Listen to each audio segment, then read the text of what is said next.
waters before and the waters after, now and forever flowing, follow each other.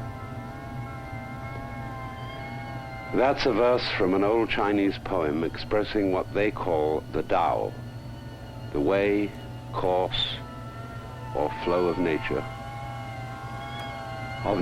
seen as spontaneous and liquid movement. The philosopher Lao Tzu, writing some 2,400 years ago, put it this way: the great Tao flows everywhere, both to the right and to the left. It loves and nourishes all things, but does not lord it over them. And when good things are achieved, it makes no claim to them. For the whole world is liquid, and even rocks, bones, and shells are pieces of sculpture whose forms memorialize the essential patterns of flowing water. In the West, we tend to think of the real as the solid, and our images of God are geological. Rock of Ages, cleft for me. Ein fester Burg ist unser Gott. A mighty fortress is our God. We look for firm, rigid ground upon which to stand. Yet, as one of our own poets says, the hills are shadows, and they flow from form to form, and nothing stands. There is no firm ground. We live on a ball, floating and falling in space. The very liveliness of life and death, for the two are inseparable, is change. And this movement, this energy, cannot be captured or pinned down. Water taken from a stream in a bucket no longer streams. And wind caught in a box is dead air, no longer blowing. Therefore, we must get away from the idea that religion, that God is something to hold on to, upon which to take a stand. In a liquid universe, the art of life is like swimming, and one does not swim by clutching the water or trying to stand upon it. To swim, the body must relax into the water and float by the rhythm of breathing air out and in. Abandon then the ambition to define and fix everything, to shut the world up in boxes and pigeonholes labeled with words, and to hold on to yourself as a form of life which absolutely must and ought to survive. Go with the water. Go with the flow of things. You, yourself, are like a whirlpool, a temporarily constant pattern or dance in streaming liquid. In the hypnotic illusions created by speech, we say that there is such a thing as a flame on the top of a candle. But a flame is actually a stream of hot gas. And ourselves and our bodies are just the same kind of thing. Thing? I should rather say event, action, or process. And the real fundamental you is not so much the whirlpool as the whole river, which is simultaneously source, stream, estuary, ocean, clouds, and rain. Flow, go with it, then. And do not resist time, change, and death. For the only real problematic form of death is rigidity and resistance to change. To quote Lao Tzu again, man at his birth is supple and tender, but in death he is rigid and hard. Plants, when young, are supple and soft, but when old, they are brittle and dry.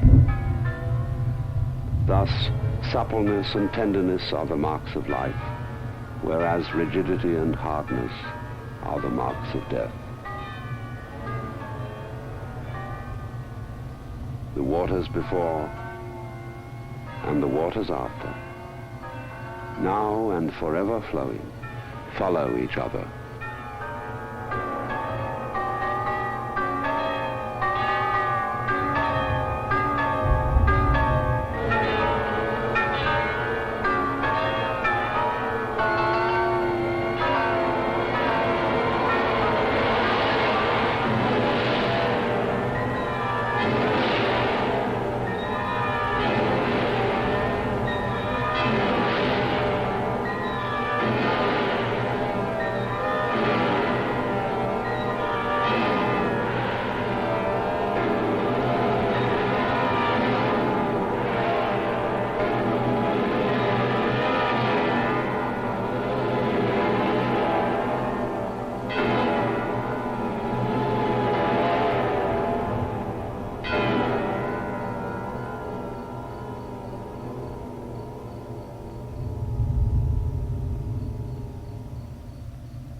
For centuries, fishes, seals, and sea otters have lived together in the giant kelp forests. These silent forests are their homes, their pantries, and their nurseries to raise their young. For the more than 100 species of fish and the thousands of species of animals that eat, mate, and die among the towering columns of kelp, the struggle for survival continues in a self-perpetuating, self-regulating balance.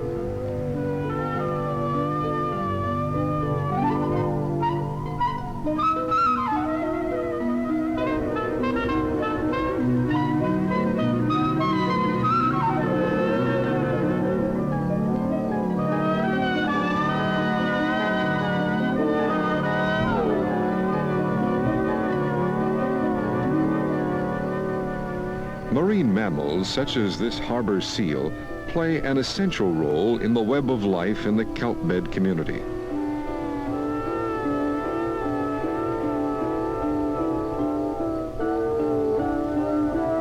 There is a natural balance in the kelp bed, similar to the balance of the terrestrial wilderness on coral reefs and in deep ocean trenches. The kelp forest provides protection and food for marine life. Seals feed upon fishes, but these fishes swim in the canopy of the kelp forest, hidden or camouflaged from the searching eyes of their predators.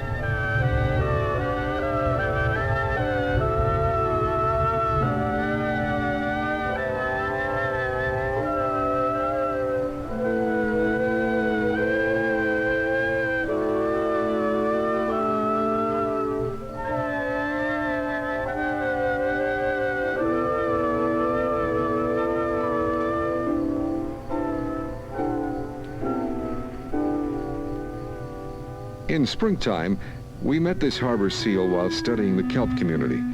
She had 2 fish hooks embedded in her back and mouth, and she could not remove them. The consequences of these injuries could have been fatal. Much to our surprise, the harbor seal swam up to us.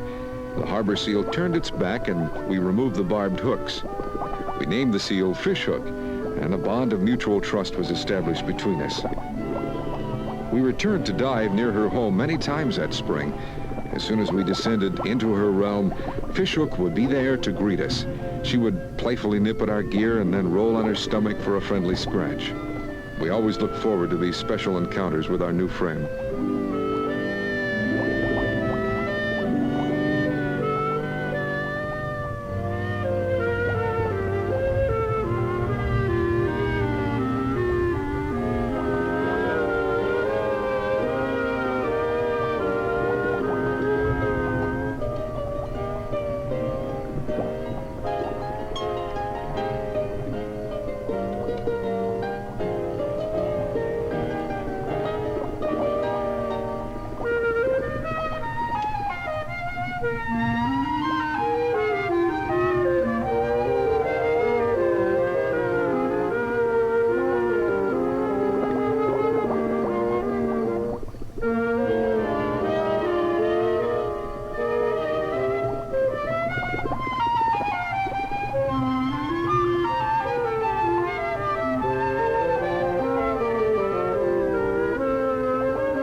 During the autumn, we returned to renew our friendship.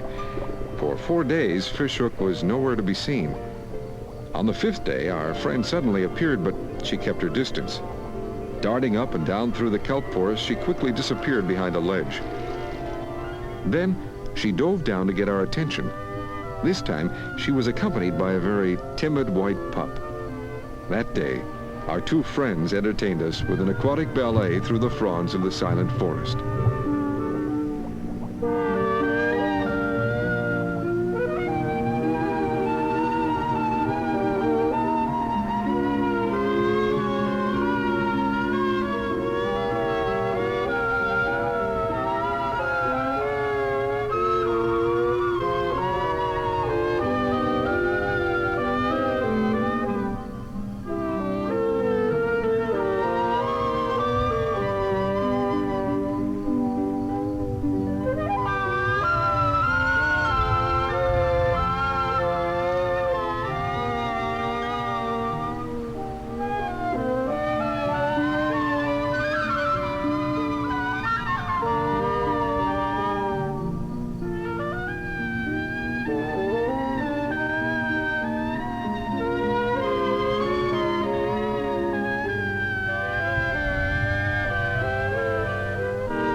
fishhook's home is the giant kelp plant called Macrocystis pyrifera. Forests of this giant kelp stretch from Baja California to Alaska. Hugging the shoreline in beds hundreds of feet wide, Macrocystis is the fastest growing plant in the world. It grows up to 24 inches in one day. The kelp plant provides a unique marine environment.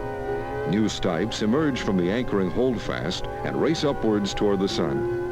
These stipes twist together like sheltering tree branches. As the leaf-like fronds lengthen and divide, they are buoyed up by air bladders. When the stipes and fronds reach the surface, they bend and flow with the currents, forming the kelp canopy.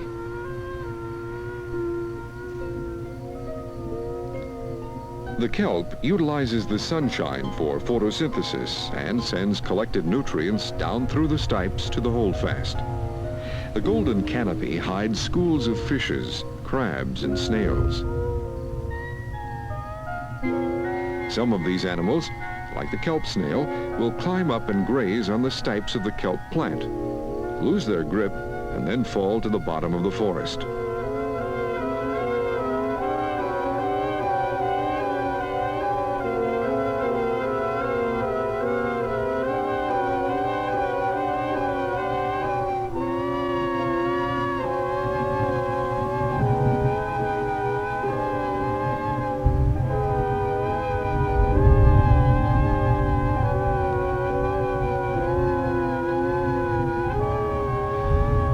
The inhabitants found on the bottom of the kelp forest are specially adapted to live here.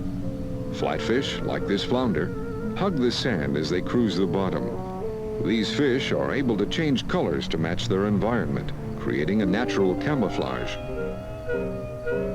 In an attempt to claim their territory, two sheephead confront each other.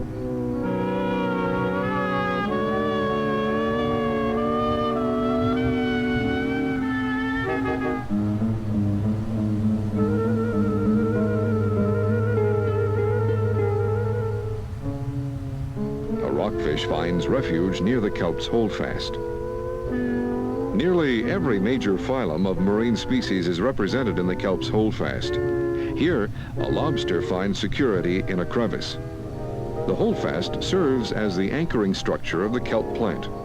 The holdfast is comprised of thousands of root-like fingers called haptera. Around and in this complex structure live hundreds of animals, such as eels, abalone, fishes, isopods, brittle stars, and tunicates.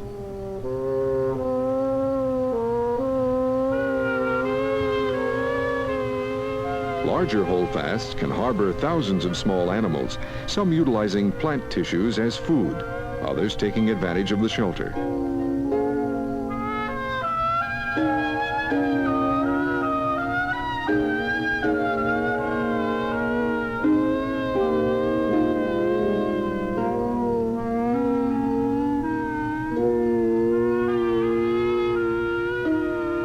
What we perceive as a silent forest is actually a world filled with microsonic noises. Kelp snails make a crunching noise as they forage on the kelp plant. Crabs and lobsters make scraping sounds as they scavenge the haptera and surrounding sandy bottom for food.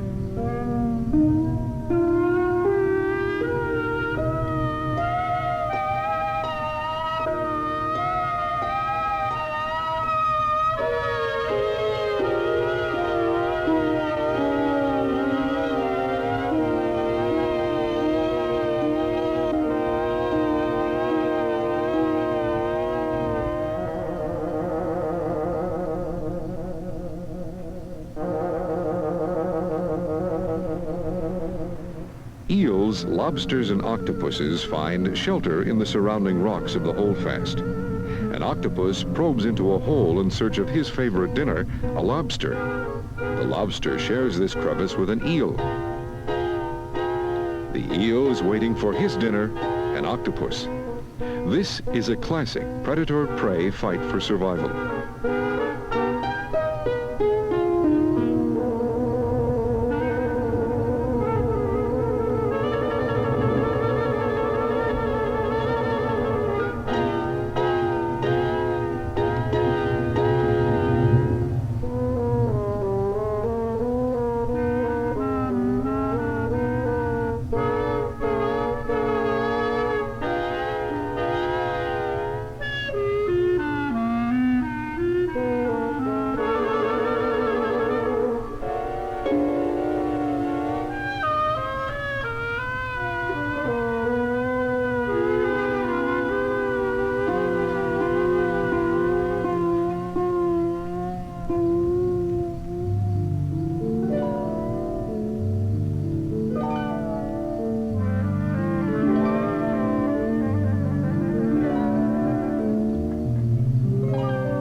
A jellyfish, a creature specifically designed for the open waters, is caught helplessly between the dense stipes and fronds in the kelp forest. His tentacles entangle in the mesh of kelp stipes, making him a prisoner. The jellyfish struggles, but to no avail. With its tentacles cut and shredded by the stipes of the kelp plant, the jellyfish drifts to the bottom. It is now easy prey for animals in the kelp community.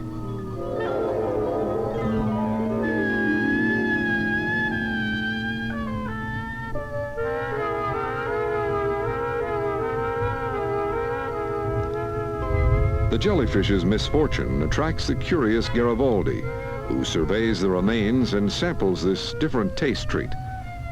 The Garibaldi spits out the jellyfish and returns to his nest and eggs.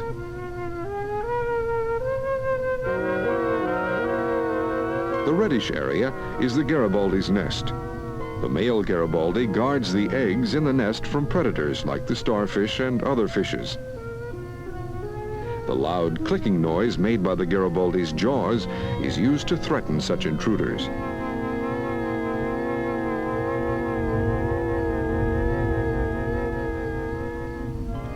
There are many symbiotic relationships in the kelp forest. A special one involves the blacksmith and senorita. It is a ritualistic cleaning behavior. Blacksmith stop swimming and assume a vertical, head-down position, which attracts the senorita fish. Here, the senoritas earn their dinner by picking the parasites off the blacksmith's scales and gills.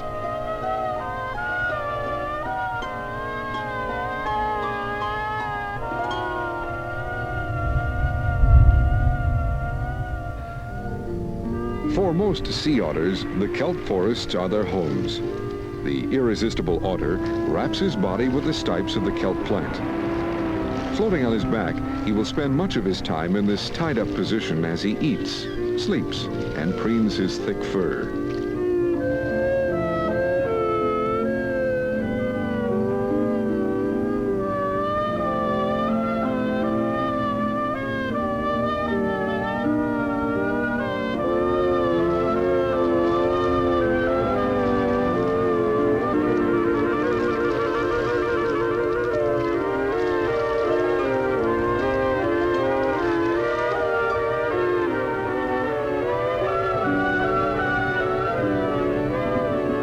With a diet of abalone, crabs, clams, and urchins, a sea otter will consume more than 5,000 pounds of food in 1 year. Sea otters control the major predators of kelp, the sea urchins. At one time, the sea otter was thought to be extinct. Valued for their furs, over 1 million sea otters had been slaughtered on the Pacific coast by 1911. Now, they are protected by law, and they have begun to multiply and slowly increase their habitat.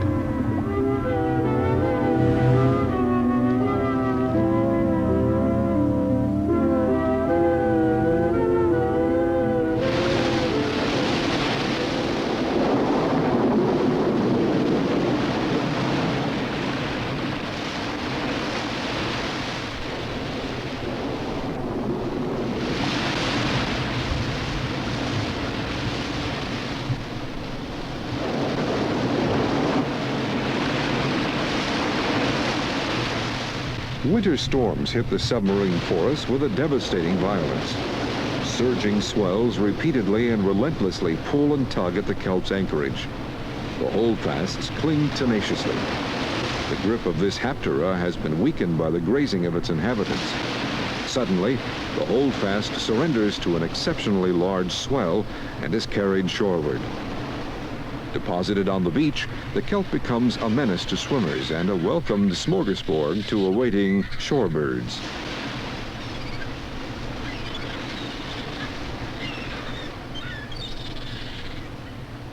Another destiny could await the storm-ridden kelp.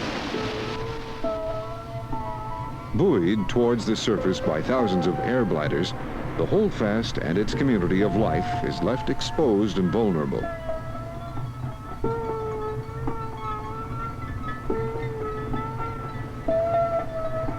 This holdfast becomes entangled with other uprooted kelp plants, and a kelp raft is formed. A kelp raft supports a living cargo of thousands of animals in the holdfast and protects fishes in its canopy. Obtaining enough energy through photosynthesis, the kelp raft survives and drifts aimlessly with ocean currents, destination unknown.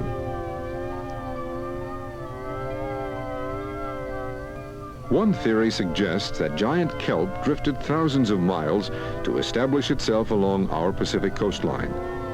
Will this raft wash ashore on some sandy beach?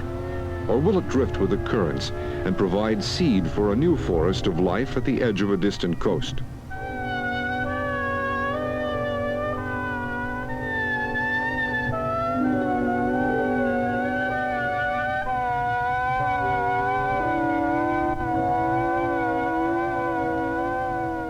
A kelp forest is not invulnerable. These sea urchins live in what was once one of the largest kelp beds in the world. Wesley Marks, author of The Frail Ocean, described this California offshore area. Recently, I roamed through a dying forest. Neither bulldozers nor humming power saws killed this particular forest. Huge seaweed plants called giant kelp once formed lush foliage that sheltered life as profuse and vital as that of any land forest. Today, the forest is no more. What killed this forest? Sewage effluent nurtured excessive sea urchin growth. Here is a sea urchin eating. Sea urchins, predators of kelp, graze the bottom of all plant life at the rate of 33 feet per month. By 1960, the lush golden foliage of some of the kelp beds off Los Angeles and San Diego had been reduced to an occasional plant.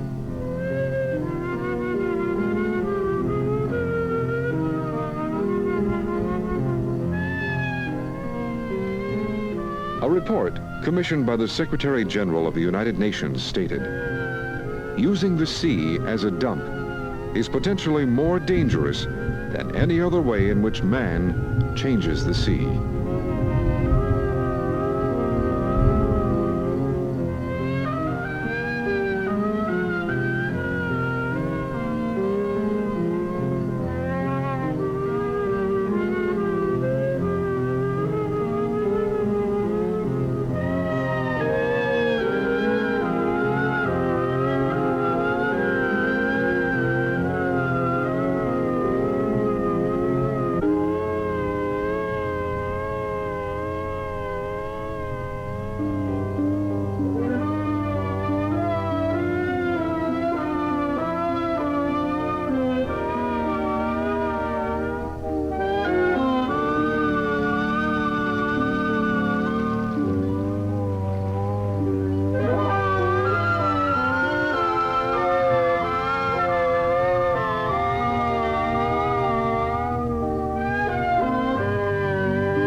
Do science and religion have to be separate? If a man says he saw God, do we have to either send him off to a preacher or to a psychiatrist to be cured? Or can we begin to really learn something about these things with the kind of technology and expertise that characterizes modern science? I think we can. The exciting thing about the age in which we're living is that we are finally, through modern science, beginning to be able to understand the processes by which man is evolving or is able to evolve into higher states of consciousness.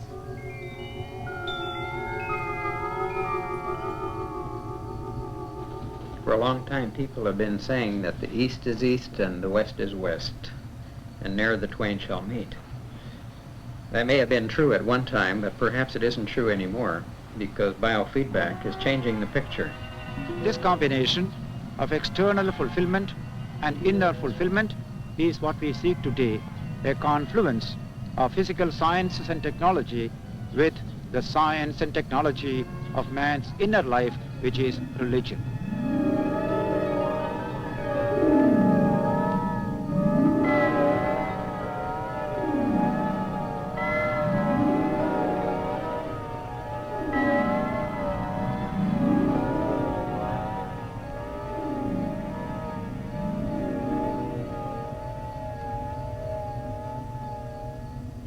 ESP, healing, hypnosis, precognition, psychokinesis. Those are strange words. What do they mean? Well, for one thing, they all belong to the domain of parapsychology. I'm Thelma Moth, and I'm a parapsychologist, which means that I'm exploring the unseen dimensions of the human mind at its farthest reaches. And this is a moviola, where we're trying to assemble a film that will show you what's happening in our scientific laboratories today in these areas. For example, can you lower your temperature at will? Or have you ever felt so transported by a piece of beautiful music that you felt as if you were leaving your body? Or there are stories about a saint like Teresa who, when she became ecstatic, actually rose above the floor. Of course, a lot of people dismiss that as a superstition, but that's what parapsychologists are trying to explore. One of the most interesting areas of all is that of healing. Now, there's been a long tradition in our history of remarkable men who had this power. Men like Jesus, who was supposedly able to heal a leper by the laying on of hands. And then there was Bernadette, who could cure, with the waters at Lourdes, incurable illnesses. And doctors like Mesmer, who used animal magnetism to cure hysterical illnesses. And in America, there's a tradition of healers, starting perhaps with Quimby, who cured Mary Baker Eddy of her chronic invalidism. And of course, it was she who founded the Christian Science Church. But there were those charlatans and quacks who made respectable scientists very skeptical of such healing arts. And yet, throughout, there have been humble and sincere people who have devoted their lives to healing the sick. Let me show you one such person. Don't turn out the lights here. And turn on the moviola. Now, there is Ma Su. She's an ancient little woman who lives in a remote southern community. Let's hear about healing from her and her pupil, Stipe McWhirter. My interest in healing started in 1966 when a 7-ton truck backed across me and pulled off, and I lived. Of course, it was a little bit more interesting because I had an out-of-body experience. As I was lying on the roadway after the truck had pulled off of me, I looked back and saw what I looked like. Then after hospitalization and a lot of enforced idleness, I realized that this healing, this miracle that I lived through, needed to be told and taught. So I started to West Georgia College again in 1968. And there, my interest in learning and healing and healers became very, very vital to me. And through Dr. Stewart at the college at West Georgia, I heard about this lady, this 97-year-old lady, Ma Su. And she has been my best teacher since then. She's still teaching every time I give her a chance to.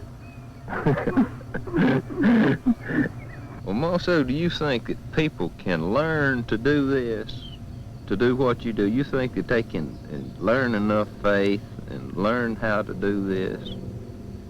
Yes, if they would read the Bible, they'd learn them themselves, wouldn't Yeah, if they just read it through, Put up some scripture on them, make them read them, then they come right a while.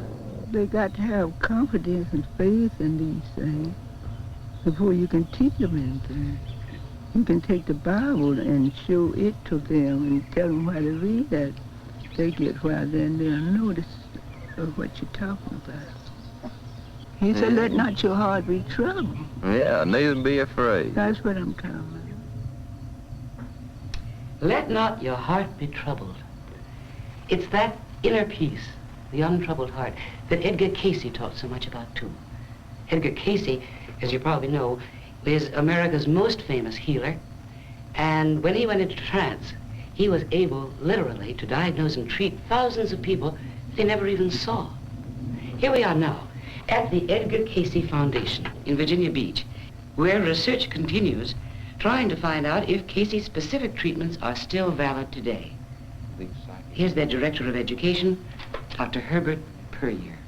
So the heart of the teaching is not to read the Edgar Cayce readings, but that should awaken within us an awareness that we can draw from the inner self, especially as we attune to this, and that's through both physical preparation and balance and through the practice of meditation, that as we attune to the inner self, then we can gain that source of healing or source of knowledge that we need.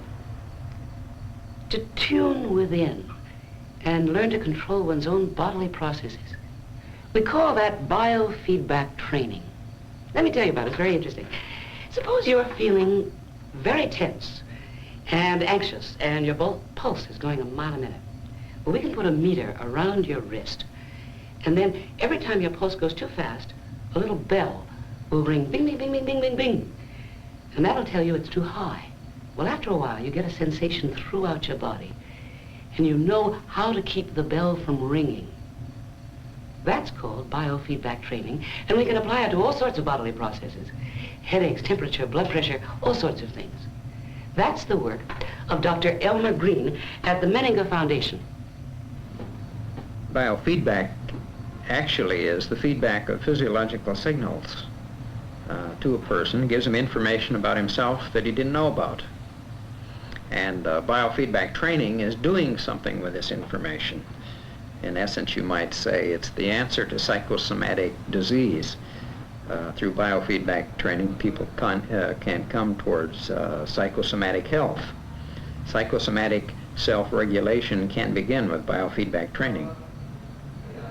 And of course, all of this leads into what we might call a science of consciousness, because it's all done in consciousness.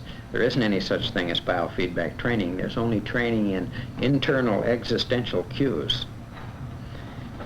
As for instance, in this workshop, we're training people in temperature control.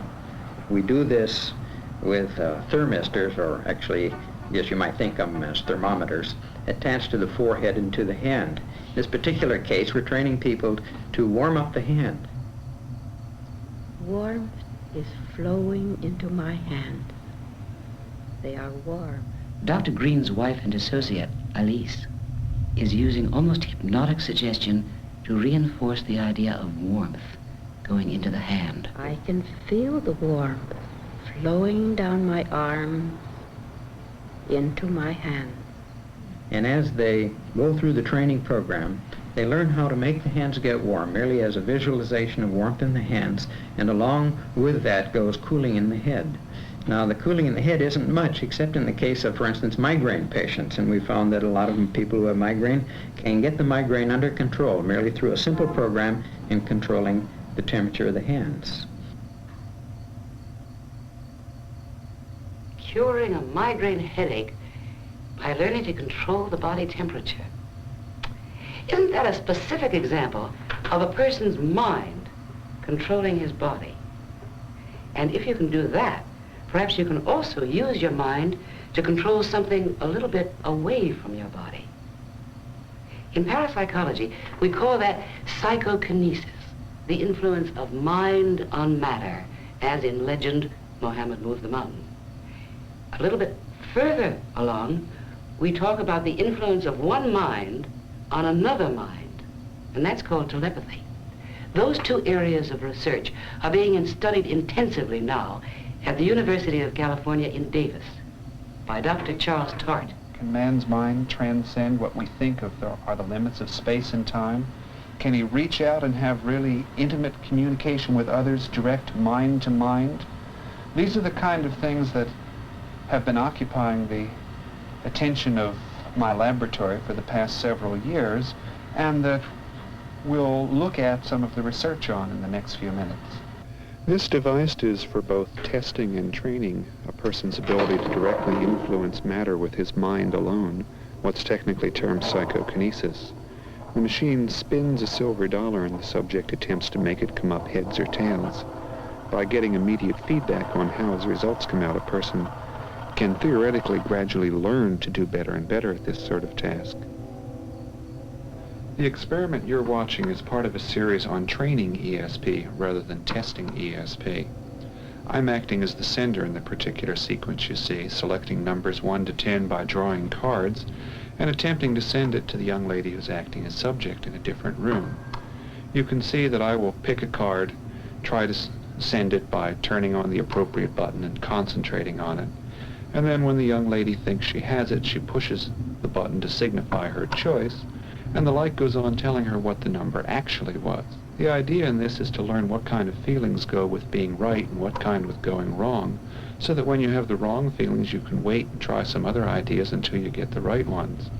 Research by myself and others so far indicates that we can train some people to use ESP reliably this way. Trying to develop ESP in people. Can it be done? We really don't know yet. And in fact, in life, a lot of times ESP is confused with coincidence. For example, how many times have you reached for the phone to call a friend, and just as you're reaching, the phone rings and it's your friend? Is that coincidence or ESP? We don't know. More rarely than that, people can have a dream, as a friend of mine did not too long ago, a dream in which she saw her son driving a car on a freeway. And as she was watching in the dream, her son collided headlong with another car, and she woke up terrified because she thought her son had been badly injured. Well, in point of fact, at the very time she'd been having her dream, her son had been in an accident on the freeway. How much of that is coincidence? Or is it telepathy? A lot of parapsychologists have collected these anecdotes over a period of time, thousands of them, and we can't call them anything but anecdotes because we aren't there when the person has the dream. So what's our next step? Well, we try to reproduce the telepathic dream in the laboratory. And that's exactly what Dr. Ullman and Dr. Krippner at Maimonides Hospital have been doing for the past several years, working on the telepathic dream. Let's look at what Dr. Krippner has to say. When ESP occurs in everyday life, it usually occurs in what we call an altered state of consciousness, such as hypnosis, dreams, or relaxation states. For this reason, when we started our investigations into ESP, we did work with the telepathic dream. In other words, we had one of our subjects sleeping in a soundproof room, trying to dream about a message that was being sent to him from a distant point. At that distant room, one of our psychologists spent most of the night looking at a picture, trying to project or transmit the image of that picture into the dreams of the sleeping subject. Back at the lab, we watched the electroencephalographic machine very closely to see what types of brain waves and what type of eye movements the subject was demonstrating. When he began to produce rapid eye movements, we knew that he was dreaming. Michael, wake up. Can you tell me what's been going through your mind now? Yeah. I was at a circus and was laughing at a clown in a big red suit. It was making me laugh. He was very jolly, and he was holding these 3 big red balloons. And it was a holiday, Christmas or the 4th of July. That's it. That's all I think. Okay, thank you. You can go back to sleep now. In the experiment that you just saw, the target picture was a scene in Honolulu of Santa Claus during a Christmas party on the beach. The dream report from the sleeping subject mentioned a circus and a clown in a big red suit, therefore showing some correspondence with the festive atmosphere of the Christmas beach party. Then when the subject went on to talk about red balloons and a fat and jolly man, he's capturing some of the color and some of the atmosphere which we associate with Santa Claus. Finally, the subject does specifically mention Christmas, therefore adding an additional correspondence to this particular picture. Recently, when I was in the Soviet Union, I learned about electrosleep, which is a therapeutic device used for people with anxiety and with insomnia. When I returned to the United States, I was able to obtain the Electrosone 50, a machine which induces electrosleep among subjects. We have been using the Electrosone 50 in an attempt to determine whether ESP is possible when somebody is in the state of consciousness we call electrosleep. Basically what happens is that a band goes around the subject's head and a weak electrical current goes through the band and into the person's skull. This weak electrical current makes him feel very relaxed, so relaxed that he often sees visual images. Now this time I want you to again let me know when you feel a sensation around your eyes and mastoid, and it will probably be something like a flashing sensation. Yeah, it's beginning to flash now. All right, does it feel comfortable at this point? Fairly comfortable. While the person is in the electrosleep device, we give him a sealed envelope and we ask him to try to guess what picture is in the sealed envelope. One subject came through the report of the image of 3 round balls, something very round, maybe halos. I think of saints and of the halos around their heads. When we opened up the sealed envelope and the second envelope containing the picture, we found it was the famous picture Madonna of the Chair. So this is what we would consider a very good or direct hit. How is it possible to pick up a message in a dream, or any other way for that matter?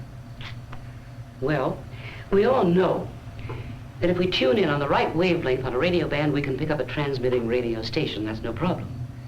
Is it possible for a person to get on the right wavelength to pick up somebody else's thoughts? We don't really know yet, but some facts about brainwave theory are clear. For example, we're always, our brains, sending out electrical signals. Sometimes when we're thinking hard, our brains are racing. We're sending out those signals at 50 to 60 cycles a second. That's a brain wave, and it's a beta brain wave.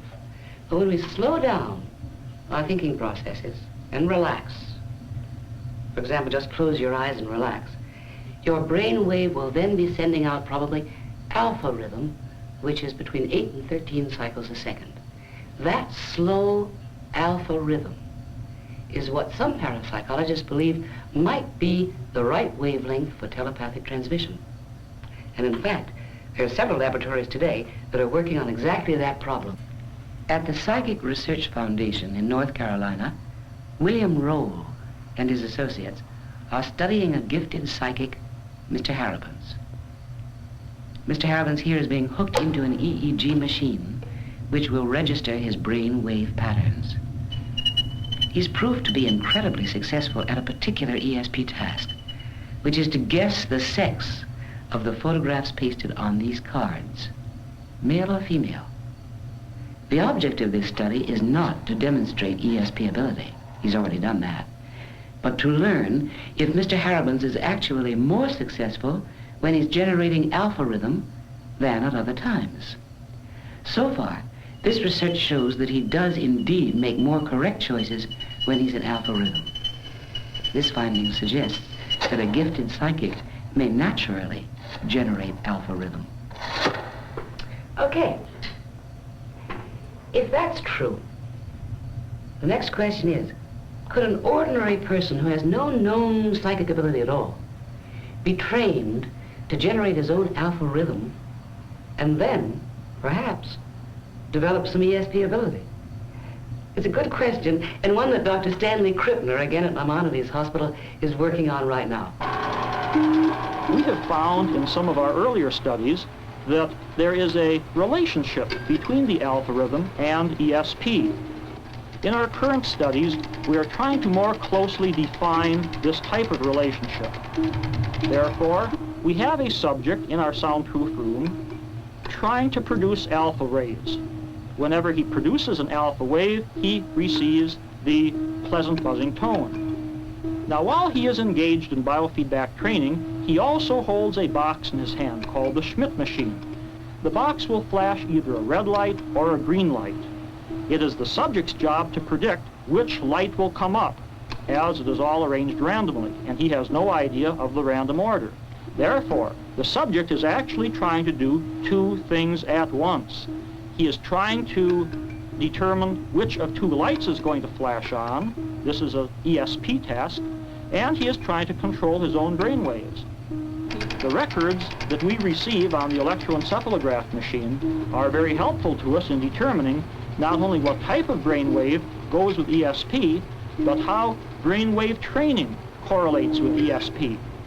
So far, it does seem to us that those subjects that can very quickly turn their alpha on or turn their alpha off are also those subjects that have the highest degree of ESP. There's an even slower rhythm than alpha, between 6 and 8 cycles a second, called the theta rhythm.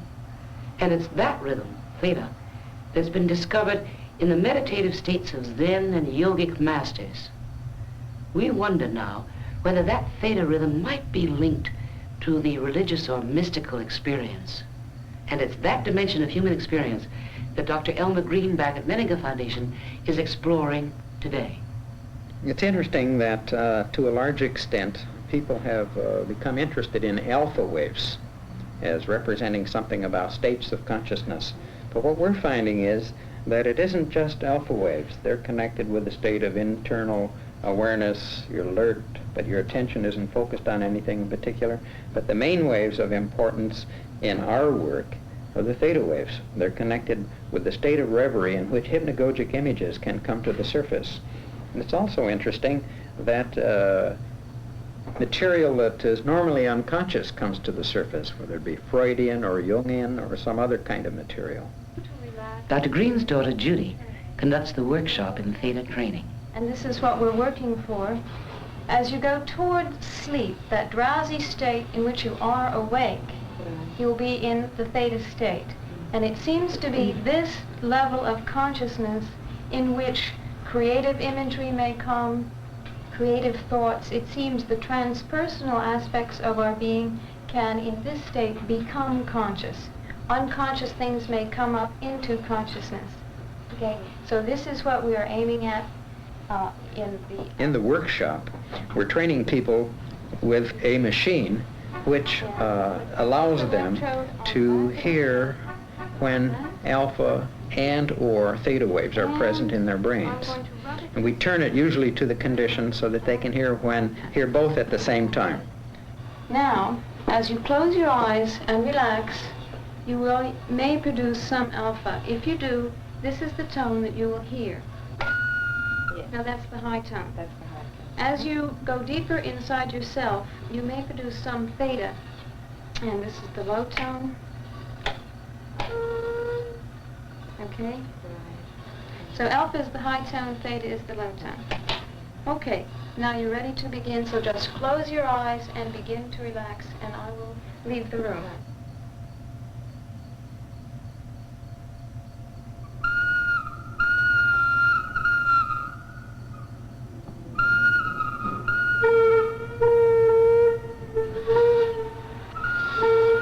Jackie, the time is up now. How are you feeling? Wonderful. Wonderful. Did you hear the feedback? Was it, And what did it seem to be associated with? Well, a very, very joyous feeling. There Did were I hear you alpha waves weeping? and yes, right. I wasn't sure. I was listening at the door, and I thought you weren't having unpleasant experiences. No. very Can you beautiful describe- feelings of complete closeness with I feel my Creator. I see. And, the God within. Now, actually, in a training program that we have with college students, we train them to decrease the amount of alpha and increase the percentage of theta. And by the time they do this and can do it consciously, we find that they are much more aware of themselves as people. It's literally leading them into a consciousness of themselves. Very joyous feeling. It makes me cry. To be conscious of oneself, one's innermost self. Hasn't that been the goal of mystics in meditation throughout the ages? And isn't it striking that a young man, just trying to learn to control his alpha rhythm, seems to look as if he were deep in meditation? Of course, that's just the beginning of self-mastery. But those great souls who have learned how to transcend their personal egos sometimes are depicted as having lights emanating from their heads. Moses, coming down from the mountains, was supposed to have a head filled with light. And then there was Jesus, and Mary, and St. Francis, and the Buddha, and Mohammed. What is that halo? Just an artistic convention? Or could it be an invisible radiation that becomes visible under certain conditions? We don't know. But recently, in the Soviet Union, some people named Kirlian invented a new photographic technique that makes visible certain invisible radiations. And as a matter of fact, in our laboratory here on the campus at UCLA, we have a similar photographic device which was invented by my colleague, Mr. Kendall Johnson. And with the photographs that we take, we also can see absolutely fascinating radiations emanating from plants and from people. Here's our lab, and there's our equipment, and as you can see, there's no camera and there's no lens. The way we take a picture is to put the finger directly on the film and send an electrical current through. Now, this is a research associate, Miriam, and we're taking her picture in its normal condition. And this time we've asked Miriam to keep her finger in some ice and ice water until it gets very cold and numb. At that point, we take a picture again. Now we can show you what those pictures look like when we have them enlarged. This first one is how our finger looks in its normal condition. And this one shows you what her finger looks like when it has been cold and the aura or the corona discharge gets much smaller and seems to condense around it. Now here we have a slightly different condition. Larry has volunteered to let himself get intoxicated. He's already had a couple of drinks and he's now getting his third. And we will take his picture progressively over time. Here we can show you what his picture looks like in a normal condition, and this is what it looks like under intoxication. There seems to be a difference. Here is another volunteer, Barry, who has the remarkable talent of being able to go into trance through hyperventilating at will. Now he's hooked up to the alpha conditioning machine, and we're going to be able to record his alpha rhythm as well. Now I'd like to show you what his pictures look like normally and when he's in trance, and there's a very dramatic difference.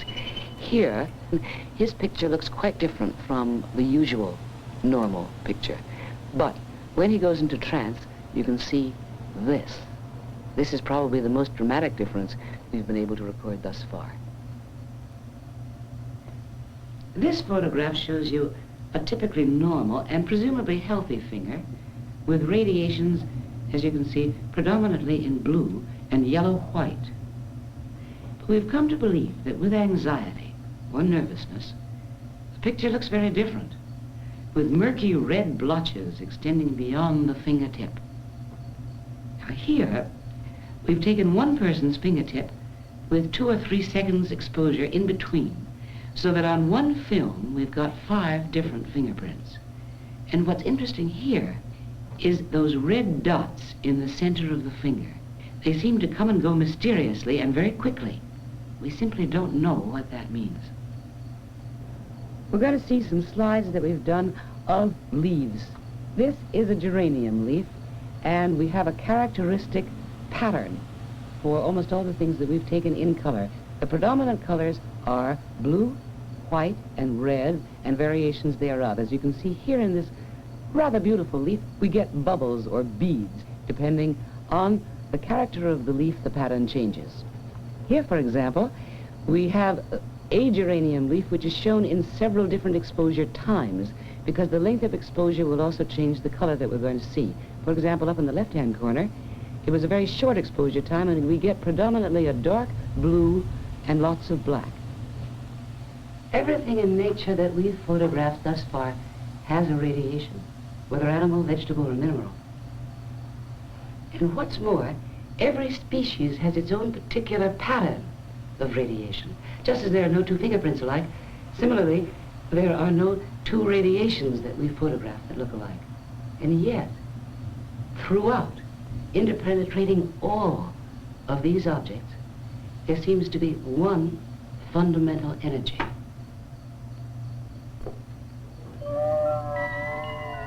What is this radiation? This new vision of an object that we see? Does it show us a different dimension that exists beyond what our eyes can see, but that's there all the time? We don't know. And that's true of so much that lies within us and still far beyond our reach. We may be at the threshold of a new age, about to enter into a new phase of our evolution, passing beyond the blindness of this life into a new and dazzling world of the mind.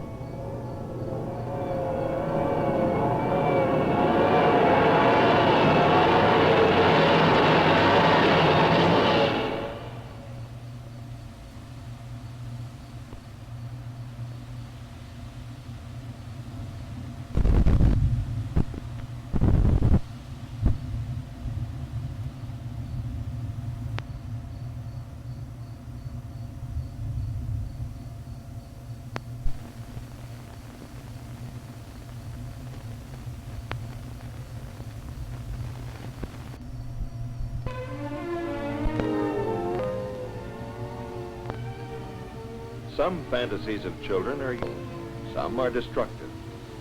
To our children, all fantasies are very real and have an influence. Some understanding of the reasons for these fantasies is important to all parents and educators. The characters in our story are Ann Winters, a mother, natural, affectionate, and anxious to do the right thing. Bill Winters, her husband, athletic, well-adjusted, a believer in things will turn out all right anyway. Joey, their son, a normal, healthy 6-year-old with plenty of imagination. Janet Adamson, a neighbor, mother. Peter, her husband, sensitive, artistic, more idealistic than practical. And their children, Janie and Pete, aged 11. Good night, darling. Sleep tight. Stay with me for a little while, Mommy. But you've had a long story already. And now the Adamsons and Daddy are waiting for Mummy. But I don't like it in the dark. But Mummy and Daddy are going to be just at the bottom of the stairs. But it's dark. Of course it's dark. It's always dark at bedtime. If it were light, we couldn't sleep so well. But there's bears. Now, Joey, you know there couldn't possibly be any bears in the house, could there? We talked about that before, didn't we? But I'm still afraid. All right, dear. I'll leave the hall light on for you. Mummy and Daddy are going to be just at the bottom of the stairs if you want anything. Good night, dear. Good night. Hello, Janet. Hello, Peter. Sorry to keep you waiting. Joey's been making a fuss every night. He's scared of bears again, dear. Bill was saying he's afraid of the dark. A lot of 6-year-olds are. And they often have nightmares about people and animals, too. Funny, I don't know what frightened him. I wonder if it's serious. Maybe tied up with some personal strain he's under in the daytime. Not necessarily anything to do with animals. Like what? Well, I don't want to be personal, but sometimes dreams of frightening animals are tied up with a father figure. You boogeyman, you? Are you tough on him? Trying to make him into a little man? Well, I try to give him a little discipline. Oh, he spoils it. I spoil him. No, I don't think it's anything like that, Janet. I think he sees too much TV. Some of the stuff those kids watch is enough to scare anybody. Sure it is, but those are the programs they like best. They get a terrific bang out of them. Joey knows they're not real. So many programs have to do with fighting and killing. Oh, I know, and I'm not condoning the people who put that stuff on the air. Well, I don't suppose we should make Joe different from all the other kids by stopping him from watching. This is the kind of world he's growing up in, whether we like it or not. Besides, they do learn a lot from TV. It stimulates their imaginations and helps them express their feelings. It's the same with comics. I think a lot of kids read lurid comics because they feel lurid first. It isn't always the comics that start things off. But what we can do, though, is help our children to be selective about comics and TV. Oh, I let our children buy comics. I think it helps them to relax sometimes. Not the horror ones, of course. You have no control over what they trade at school, though. No, but I try to help them to develop a critical sense for themselves. But Janie, dear, they're not funny. They're not like anything that really happens. And they aren't even pleasant to read. Don't you think you'd be wasting your time on these? You see? They really are horrible pictures and stories, aren't they? I think children's interest in sex comics comes from an urge to know about sex. Formation. I talk to Janie whenever I think she feels like talking. I've explained as much as I think she can understand and given her... Actually, children need this kind of escape. And I think the best substitute for too many comics are well-written books of adventure or fantasy. And children certainly love being read to. Joey will even leave the TV if I'll read to him. Sharing the story with me seems almost more important to him than the story itself. Sure. The relationship with you is half the joy of it. Now, you're a psychologist, Janet. Do you think that the fairy stories we read to Joe could make him afraid of the dark? Well, that depends. Oh, certainly not. Fairy tales have existed since the beginning of time. They've had them in every culture. There must be a basic need for them. Yes, but... Besides, the characters and emotions are universal. They help a child to understand people. Pete, fairy tales should be carefully selected. Some of the so-called classics have unnecessary terror elements in them. You take the birds pecking out the eyes of Cinderella's wicked stepsisters at the wedding. Now, if you saw that in a comic, you'd be shocked. Well, there are edited versions that retain the fantasy without the terror. And we must have that fantasy unless we want to bring up a race of materialists. After all, it's the daydreamers who bring progress, isn't it? Look at Jules Verne and Thomas Edison. Their ideas were once considered fantastic, weren't they? Well, I believe in reading fairy tales. I don't think it's stories that frighten Joey. He knows when I'm reading him things I believe and when I'm just imagining things with him. Ah, there you are. Relationship with the parents again. It's quite true that a child's attitude to fantasy usually depends on his mother's. Now that we're on the subject of things we believe, Janet, what about this anti-Santa Claus stuff? Well, if you make Santa Claus so real to a child that he doesn't realize it's just fantasy, someday he's going to find out about it. And after that, he won't have such faith in what you say. Psychology. You two better get together on how you bring up your children. I have a lot of trouble with him. But seriously, suppose a child's parents have told him about the birth of Jesus or the story of Hanukkah, and they've told him that Santa fills his stocking, too. Now, the neighbor children tell him that there really is no Santa Claus. To him, this was the most important Christmas story. What about the other story? He can't turn to his parents because they have been a party to the lie about Santa. Oh, agreed, but suppose you got yourself into this Santa Claus business. How are you going to get out of it? Oh, but surely the parents should have a warmer and a stronger influence on their own child than his playmates have. You should turn to them for help if this crisis comes. It's a lucky child who can. Well, with Joey, it was no crisis, just a gradual dawning. He figured out for himself that Santa Claus couldn't be a real person. There are too many of them. There isn't a real Santa Claus, is there, Mom? Well, you get a lot of presents from someone who loves you, don't you? Yeah. Well, that's who Santa really is. Someone who loves you very much. I hope I get a radar set and a two-wheel bike. And if you get them, it won't matter whether Santa's real, will it? It's just fun to imagine him. Yeah. And if he didn't have some kind of fairy tale magic, he couldn't possibly visit all the children everywhere on one night, could he? No. You go to sleep now. The best way to avoid the crisis is not to let Santa Claus be the most important part of Christmas. There are so many other exciting things. There's the special programs and music at church and school, and singing carols in the neighborhood on Christmas Eve, as well as the expectancy of getting the food ready.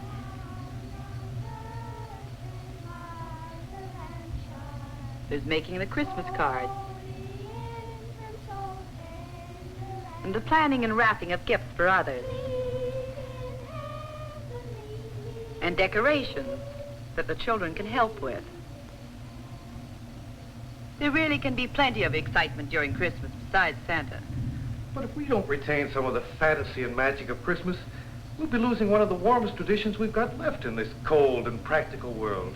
Well, I think it's possible to be essentially honest with your child and reliable in your attitude to real situations and still enjoy the fantasy of Santa Claus. It's all very well for you artists and mothers to enjoy fantasy, but I think that children use unreality to escape from reality. Well, not only children, adults just as much.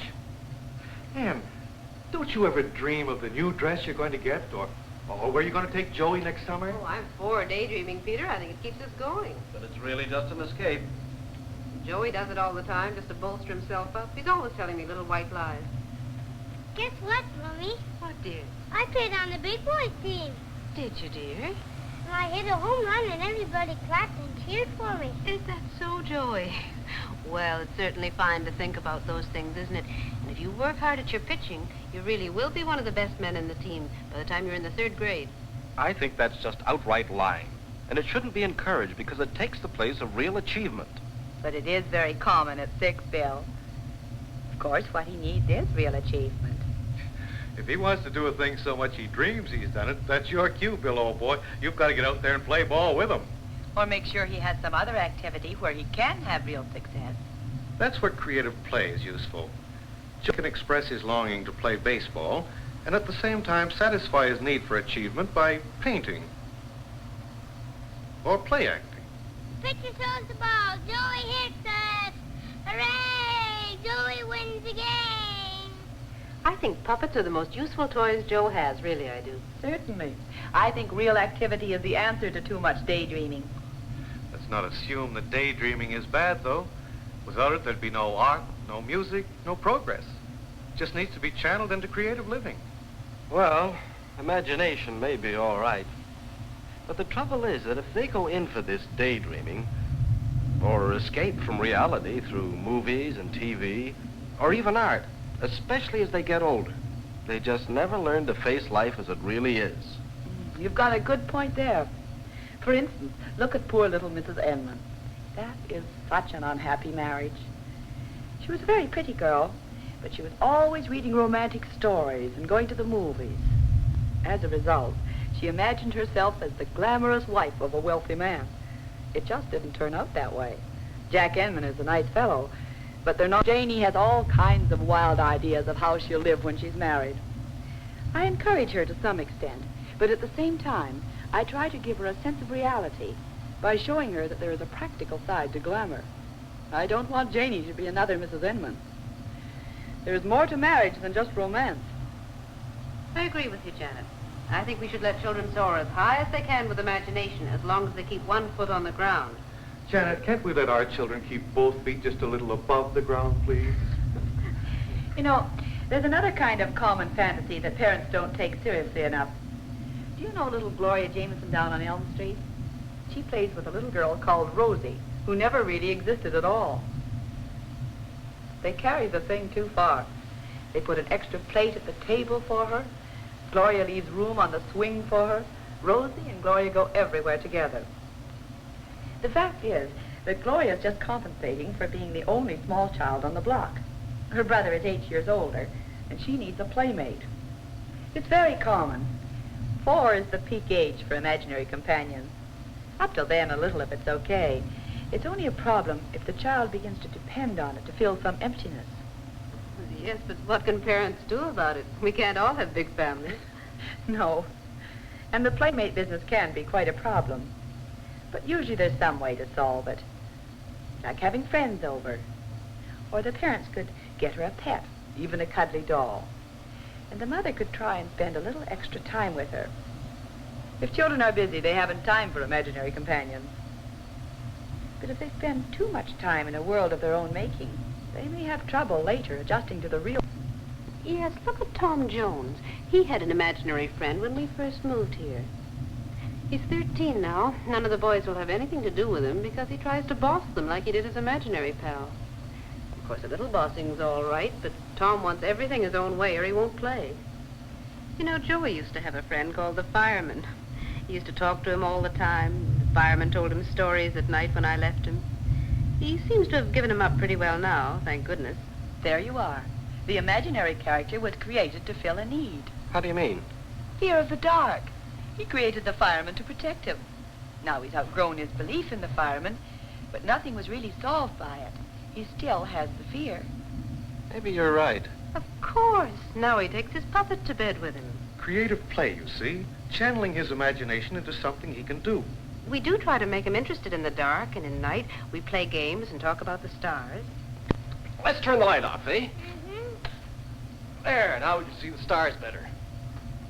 It's a beautiful, clear night, isn't it, eh? Yes? You see that big star straight up there? Yeah? Well, now, that's the North Star. You know, when sailors are out in the ocean, they use that as a marker to steer their ships by. Stars are the sailors' friends. Why can't we see them in the daytime, Daddy? Oh, well, because the sun is too bright and they don't show. You see, we have to have the darkness to see them.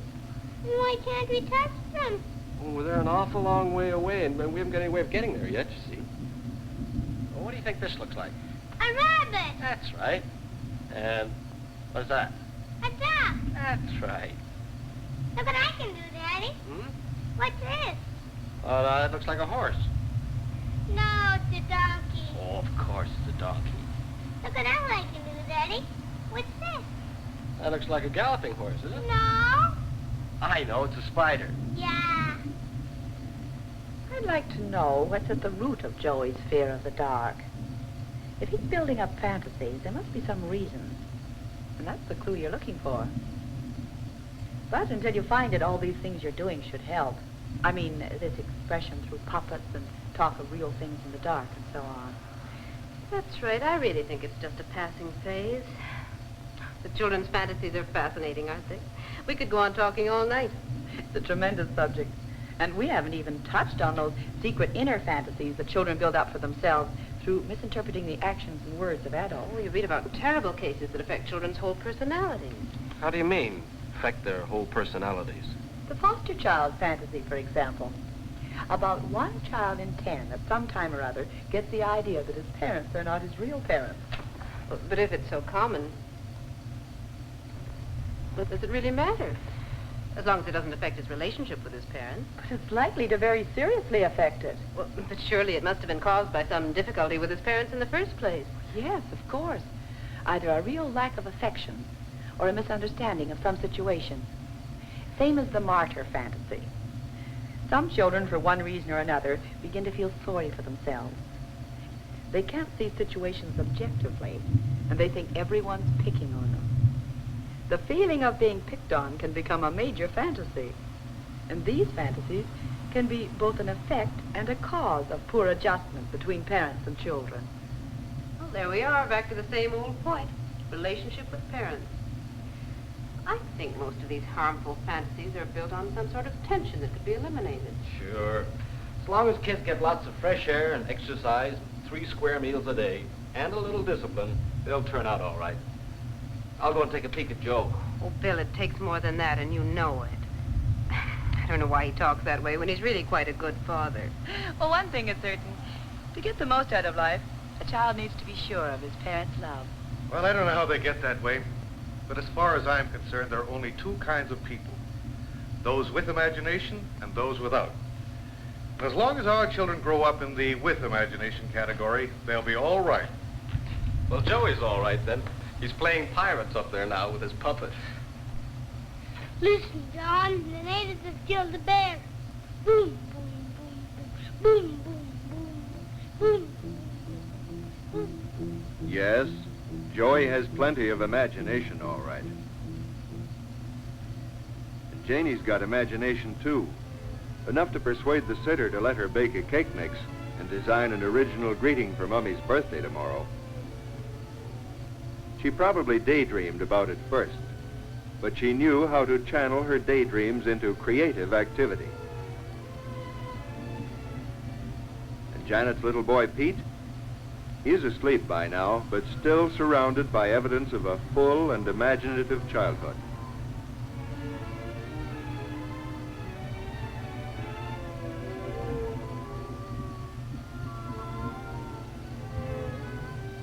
As we have listened to these neighbors talk about children and fantasy, 5 things seem to have emerged clearly. First, most children have plenty of imagination and should be free to express it, actively, not just passively through TV and comics. Second, it's up to parents or other adults to keep fantasy and reality in balance for each individual child. Third, it helps to keep this life if fantasy is expressed in creative living. Fourth, a child's acceptance of the real world and his enjoyment of fantasy depends on his relationship with his parents and on their attitude to fantasy. And finally, as we said at the beginning, all fantasies have their reasons, and therefore they must be respected. If we learn to respect and understand our children's fantasies, we can better understand our children.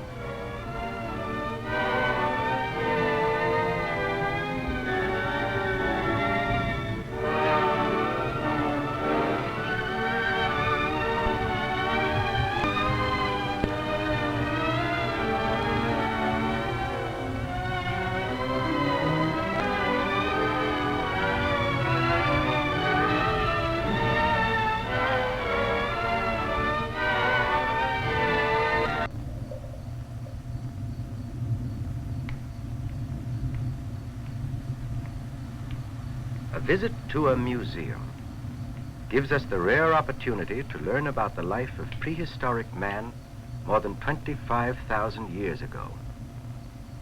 Parts of the story have come from the graves of these early men.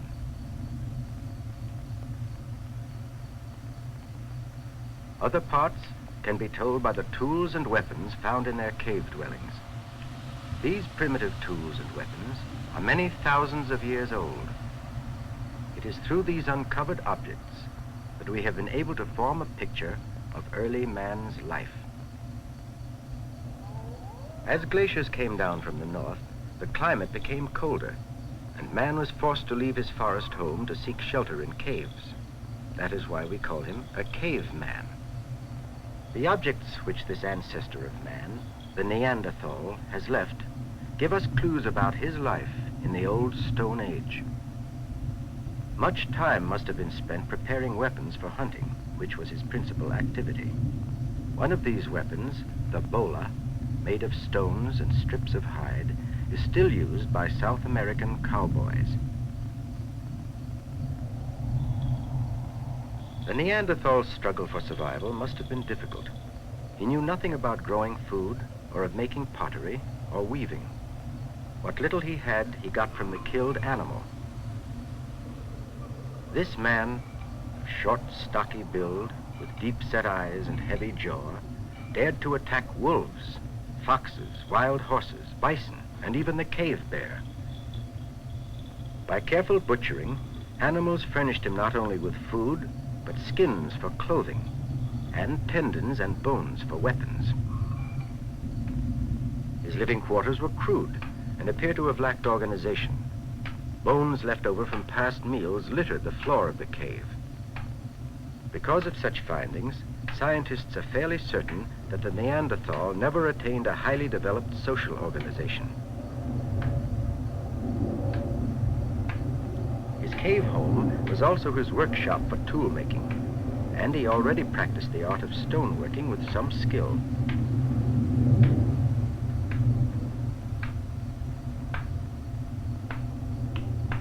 Using a stone as a hammer, he found that he could shape a lump of flint and also break bones.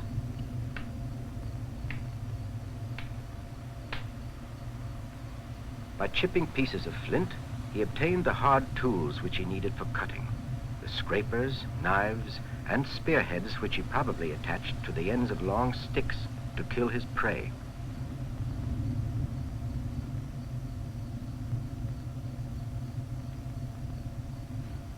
This museum piece shows how long years of practice taught the Neanderthal to skillfully detach flakes and flake blades from a core of flint. In this way, he was able to obtain many tools out of just one selected piece of flint, such as this one.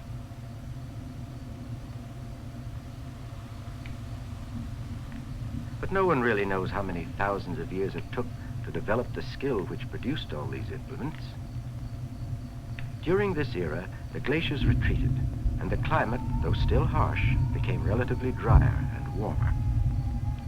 The Cro-Magnon man, who appeared during this temperate interval, looked much like man today. He depended upon animals for most of his food, probably following herds of wild animals.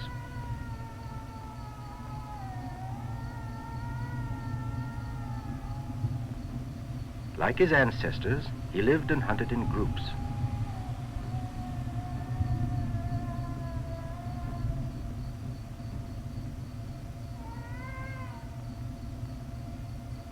When a herd was sighted, a band of men encircled the animals with the help of a brush fire, which blocked one area of escape. Then they tried to turn the herd toward a natural barrier, where the animals would be trapped and within reach of their spears. With the scouting completed, beaters with torches began to drive the game out into the open. As the animals approached, the hunter prepared to throw his spear. He did this with the help of a throwing device similar to those which are still being used by Eskimos and Australian Aborigines.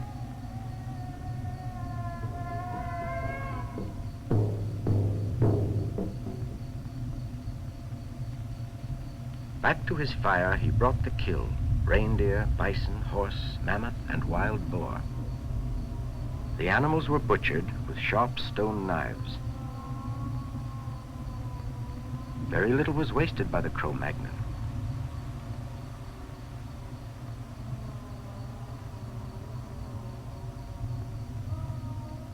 Besides the meat, the skin, tendons, bones, and even the antlers were used.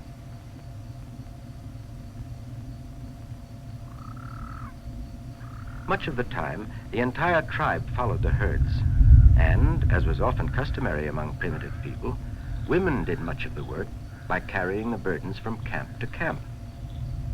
In front of them, at some distance, marched the hunters.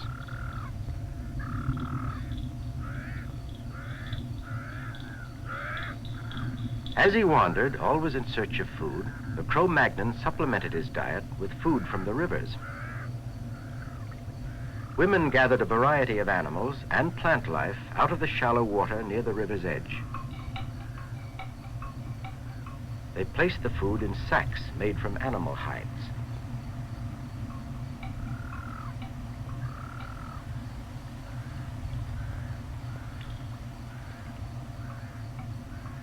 Fishing was another important activity during this period.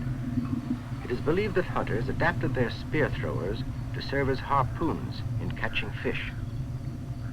They probably attached their movable spears to a stick with animal tendons, and in this way were able to recover the spear together with their catch.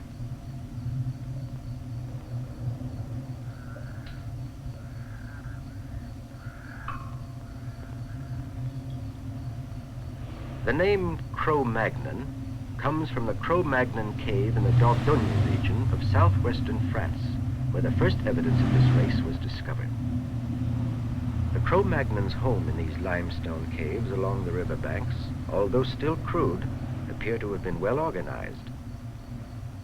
the Cro-Magnon people used animal bones to fuel their fires, and always kept a small pile of them around the hearth, ready for use.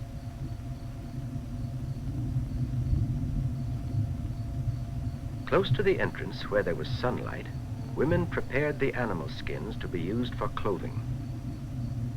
They learned to stitch by using sinews of tendon as thread, and a pointed bone for punching holes into the hide. But before the skins were stitched together, they were softened and treated with the help of flint scrapers.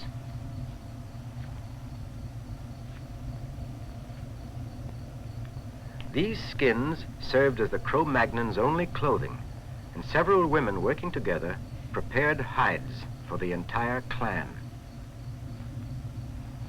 2 or 3 skins stitched together made up a type of drapery, which was strung across the entrance of the cave for shelter. Ends were attached through holes carved in the rocks. This drapery undoubtedly helped to keep the dwelling warm at night, but more important, it was probably used to discourage wild animals from wandering into the area. Cro-Magnon hunters spent the daylight hours searching for food, sometimes returning to the protection of their homes with game, sometimes empty-handed.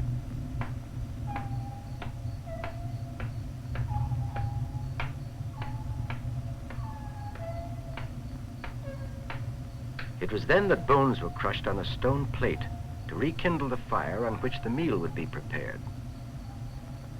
Cro-Magnon man, like his ancestor, the Neanderthal, did not have pottery, but he knew how to produce a sack of leather which would hold water. He placed hot stones from the fire into this sack to boil water, and in this way he was able to stew the roots and bulbs of plants, which he ate with his meat. Animal flesh was cut up with stone knives and roasted on a stick over the flames.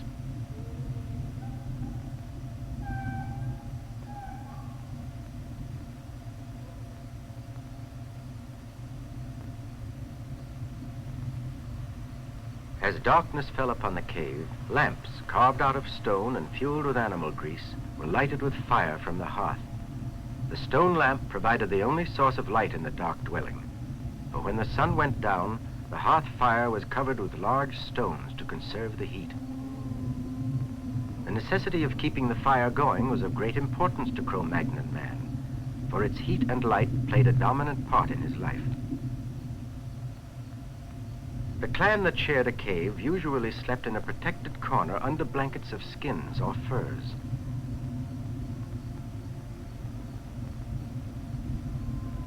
Their beds for the night consisted of dried grass spread over the stones of the cave floor.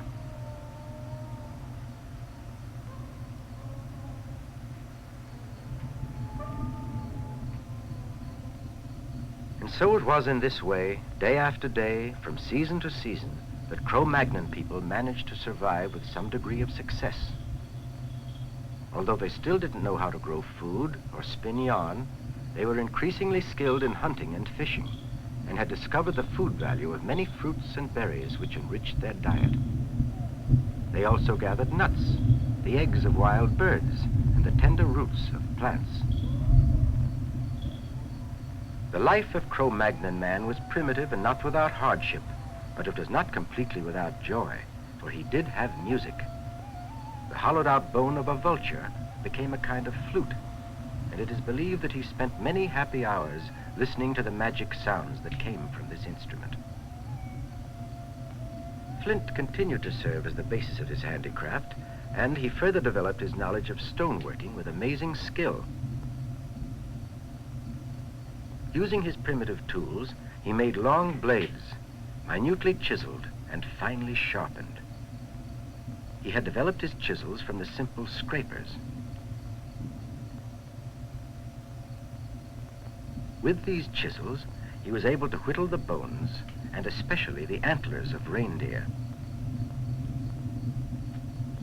Archaeologists uncovered many finely chiseled handles made from antlers, and numerous arrowheads and spears.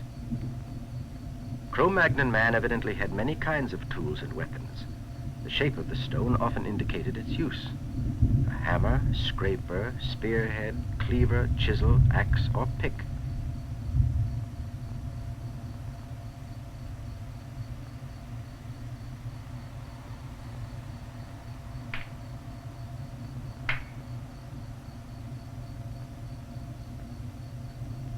His spear handles were at first made out of wood, but he learned that bones were easily carved and were more durable. By using fire, he found that he could shape the bones to better serve as spear handles. Scientific expeditions have uncovered many kinds of prehistoric objects: needles, spear throwers, harpoons, and even statues. The Cro-Magnon also began to shape the human figure in bone.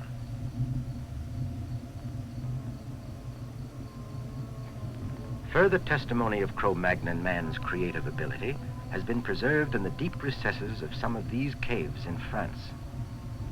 With great skill, this man of the old Stone Age left a record of his life on the cave walls, the earliest recorded history. The artwork of the cave dwellers is believed to have a religious origin and a definite pattern. A sign or symbol usually marks the approach to the sanctuary. The path to these almost inaccessible corridors sometimes leads through long passages decorated with stalactites and stalagmites.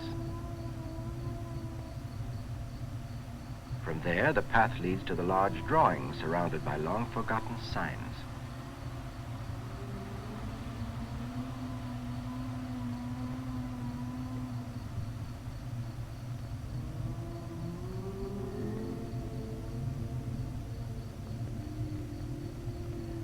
Occasionally, figures are superimposed one over the other: a lion, a horse, and a deer. New drawings were apparently added as time went on. Cave artists of that time first discovered that manganese made black marks on the walls. Then it is thought that they discovered iron ores, which added color to their drawings. In this way, they expressed themselves and perhaps even communicated with each other.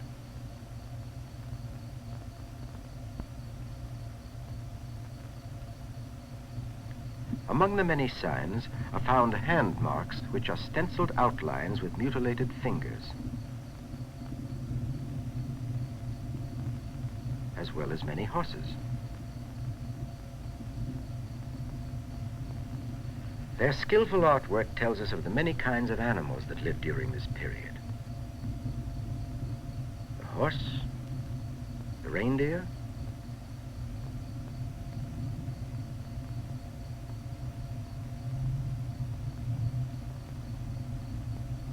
there were also wild cattle and bison.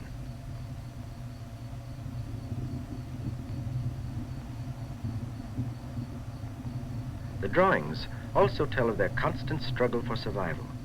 Here, a cave artist has shown a bison attacking a hunter.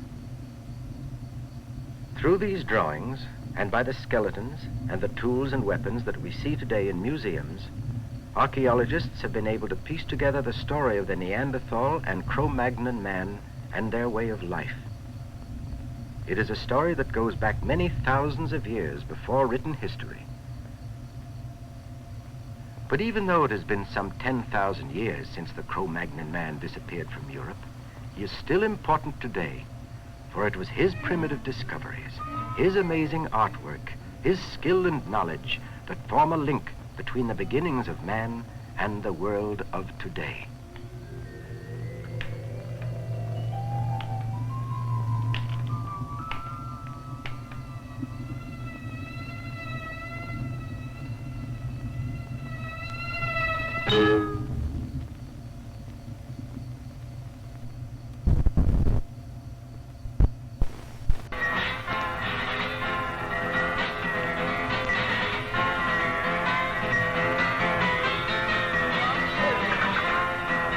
Well, Holman said to John Henry, he says, "You do.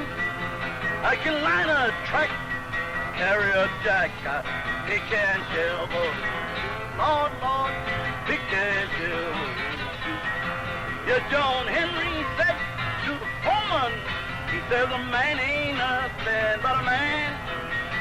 Oh, that sting drift beat me down. I die like a natural man, Lord, Lord, die like a natural man. Cut. Maybe you've thought of making a film. If so, watching us make ours may help you. Of course, each film has its own requirements, but you'll get an idea of the general steps you'll need to follow. At the end of this movie, you'll see our finished film. But first, here's my crew. This is Bill, the cameraman. I'd seen some still pictures Bill had taken and saw he had a good visual sense. I thought we could work together well putting my idea on film, so I asked him to help me.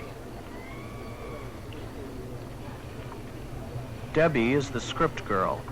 I knew she was good at organization. That's why I asked her to help. We discovered that she was also the best film editor in our group. But I should tell you how my film got started. Of course, the film had to start with an idea. One Saturday, Debbie and I took a drive and ended up on Maxwell Street. I was impressed and excited by the sights, the sounds, and the people of the open-air market. It seemed like another world. I was especially impressed by one old blind man who played the guitar. People who passed by liked his music, and some of them dropped money into the paper cup pinned to his shirt. I started to imagine what it would be like if a young guitarist who was an outsider wandered into this world of Maxwell Street. How would the people react to him? Would they be hostile? Would he be nervous or embarrassed? Could he make money playing like the other musicians on the street? I decided what I thought might happen and developed a clear idea of what I wanted my film to be. Then I wrote a synopsis. It described the setting, the characters of the story, the clothes they wore, the props, and the action or plot of the film. The next step was to divide each action into parts. This action becomes clearer and more interesting when broken down further into a sequence of individual shots. A long shot, a close-up shot, a medium shot, a series of close-ups,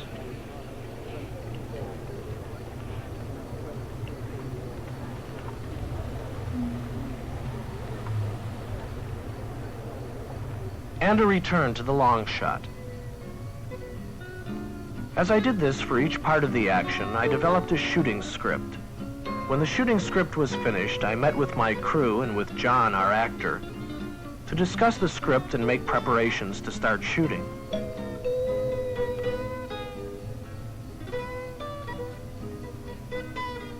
Bill brought the equipment. We made sure we had everything needed to shoot the film. First, a good camera and lens. We used 16mm equipment, but of course, the procedures we followed are similar for 8mm. Bill also got a steady tripod, so the film would not turn out like this.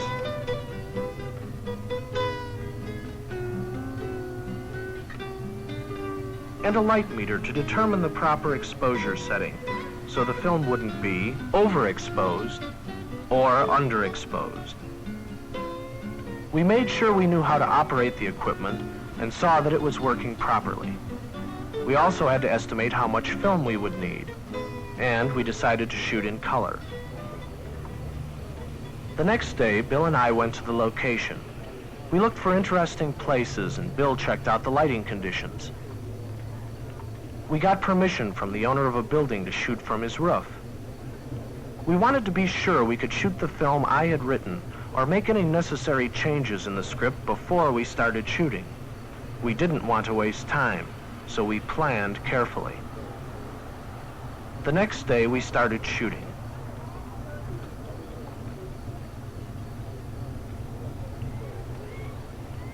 Debbie had gone through the shooting script and had grouped together all of the shots to be taken in the same setting, regardless of where they came in the script. For example, we shot the opening sequence at the same time as the closing sequence because they had the same setting. We worked as a team. Each of us was responsible for a specific part of the job. My main responsibility as the director was to be sure that the final film would be what I intended it to be. I had to know what I wanted the actors to do and communicate this to them. I also had to visualize how each shot would fit into the completed film, and I had to be aware of the continuity which would result from putting the different shots together. When I planned to cut together 2 shots of 2 people from different angles, I had to be sure they were on the same side of the screen. Otherwise, I'd get a jump effect I didn't want. And when I planned to cut together different shots of the same action, a match cut, I had to be sure that the action in the close-up was performed the same way as in the medium shot, so that the editor would be able to cut the shots together. I also took some extra shots I could use if I wanted to cut away from the main action. Bill had specific duties too. The cameraman has to read the light meter, set the lens for proper exposure, and focus the lens to obtain a sharp image. He has to frame the subject properly and work with the director to decide the best composition for the shot. He also has to move the camera to follow the action.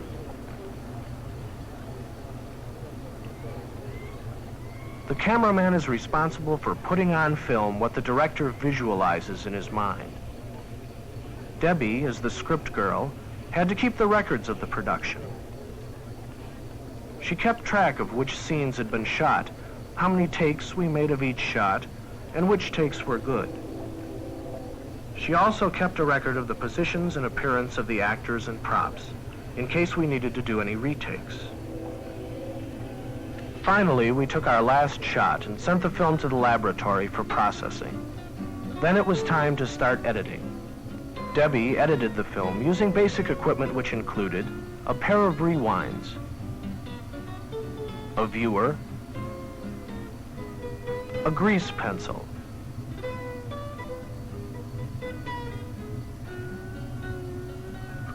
a pair of scissors,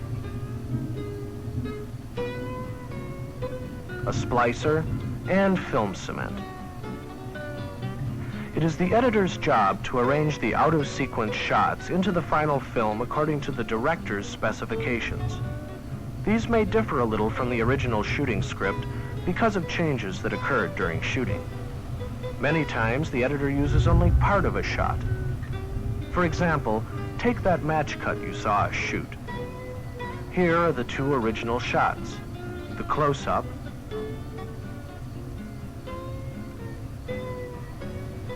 and the medium shot.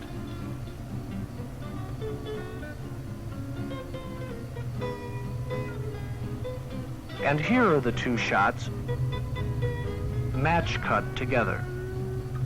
Finally, editing can sometimes correct mistakes made in shooting.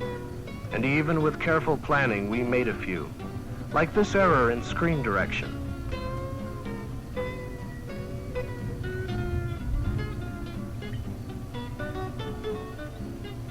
These 2 shots don't cut together well because John is going in opposite directions.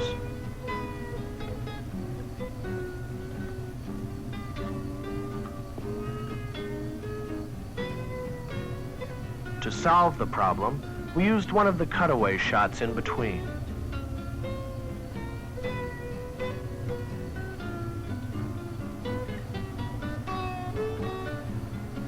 So, that's how we made the visual part of our film. And now, as I promised, here's the finished product.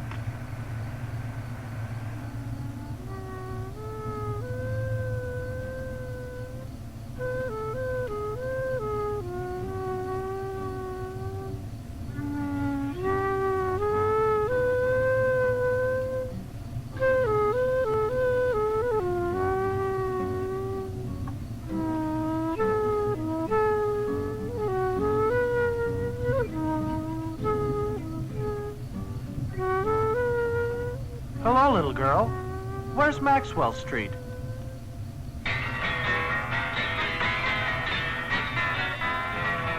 Well, the woman said to John Henry, said, what can you do?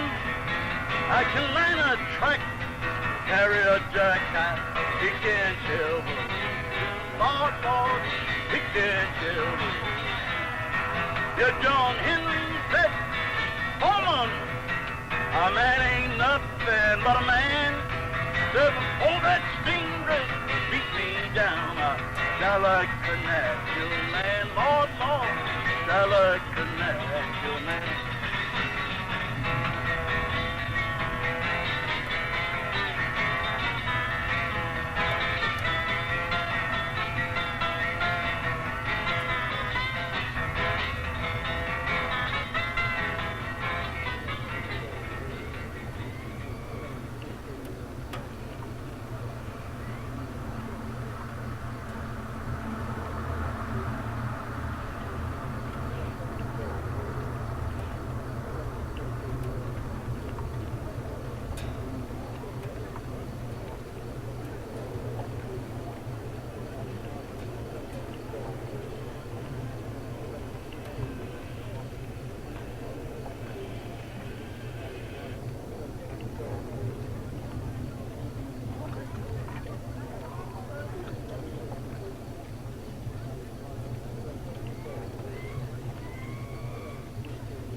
Why can't you do your work while you're at work?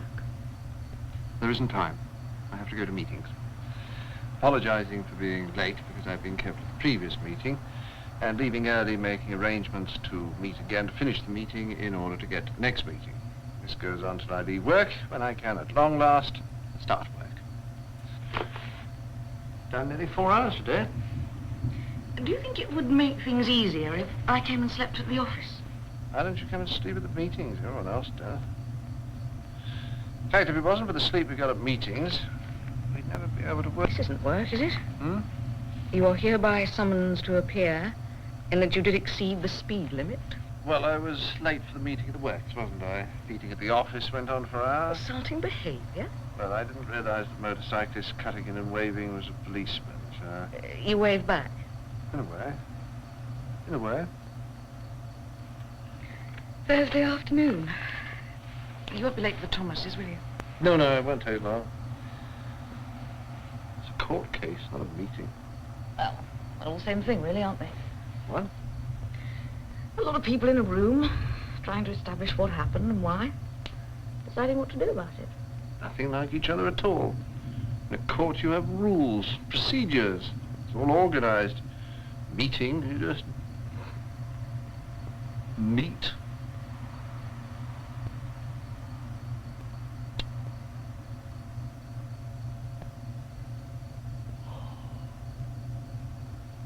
Timothy James Brown Smith, you are charged with chairing without due thought and preparation, failing to signal your intentions to the meeting, negligent ordering of the agenda, not being in full control of your discussion, and failing to record decisions of the meeting. How do you plead? Look, I think I'm supposed to be in a meeting. But this is a dream. Yes? Well, you can't have a meeting now. You're in bed, asleep. Well, supposing I've got a meeting in this dream. Well, then it won't matter if you don't turn up. Oh. Anyway, these are very serious charges. If proven, they amount to cold-blooded time-wasting and conspiracy to obstruct the course of good decision-making. Why pick on me? My meetings are no worse than anybody else's. You don't risk your own innocence by proving the guilt of others. First charge. Chairing without due thought and preparation. Evidence. Will you kindly cast your mind back to 6 minutes past 10 on the morning of April the 7th this year? Your weekly production meeting?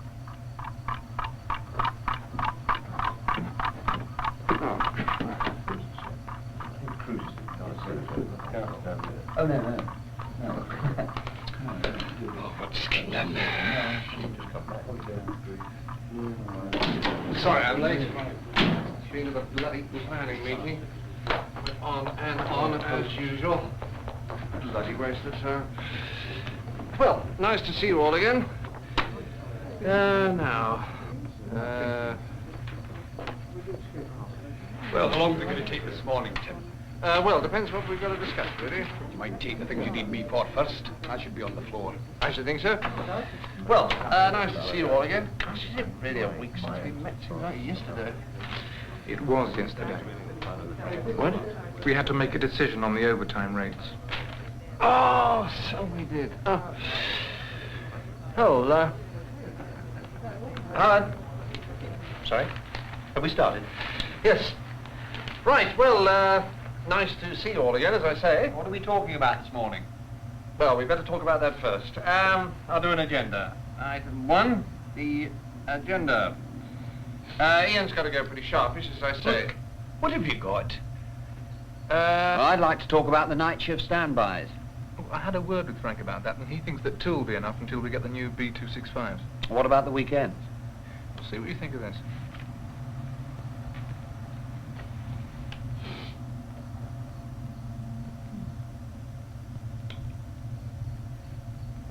Well, what else we got? Well, I always think it's very useful to get together like this. You know, to see There's any point in having got together. What? Good. Oh, Tim, I saw Hawkins on Friday. Oh, that was it. What did he say? Well, he thinks we'll be okay until the last quarter, but he did point out that the new cooling system has got problems. Oh, I've been taking care of that. It wasn't the cooling system at all. They were using the wrong coolant. Hadn't read the instruction manual. The old model used to take grade X. And this new one takes double X, so the whole thing started overheating and the bearings seized up on number 2 machine. And of course, they were all standing around, blaming the machine instead of trying to work out what they'd done wrong themselves. So they replaced the bearings and there's no damage, and everyone seems to know about the double X now, so we shouldn't have any more trouble then. Good, right. Well, what else we got to talk about? Oh, nothing for me. No. No. No. No. Good. Right. Well, there wasn't anything anyone wanted to talk about. Including yourself? Yes? Why have the meeting, then? It's the weekly meeting. Supposing you hadn't had it.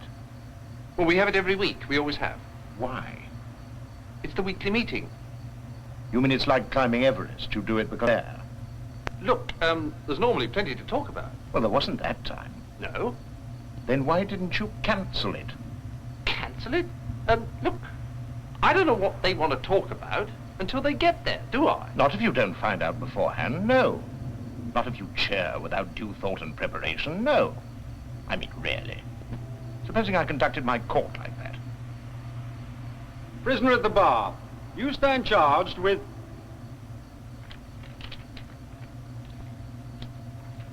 He doesn't appear to be charged with anything, my lad.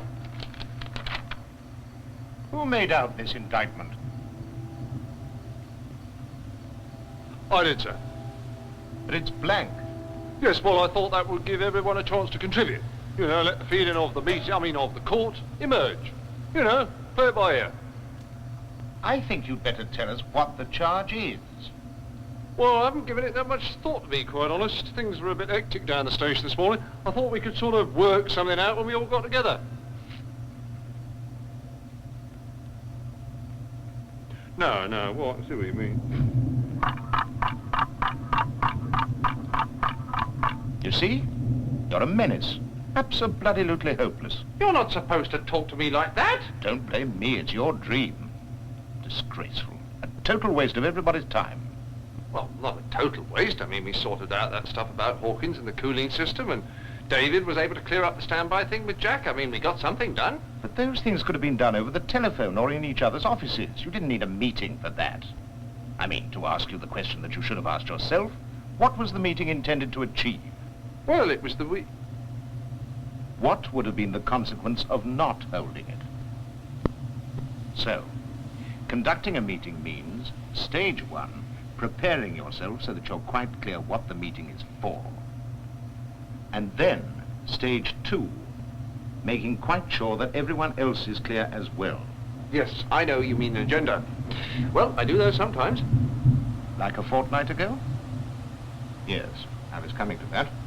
Second charge, failure to signal your intentions to the meeting. The morning of June the 12th, 10 a.m. precisely. Right, everyone got an agenda? Mm-hmm. Good. Now, item 1, improving company communications. I think we all understand the problem. Ron. It's a problem, all right. It'll cost a lot of money to solve it. Now, you mean staff costs? No, not staff, equipment. Well, surely it's management time at the root of it. No, equipment. At least 6 more video display units. Why?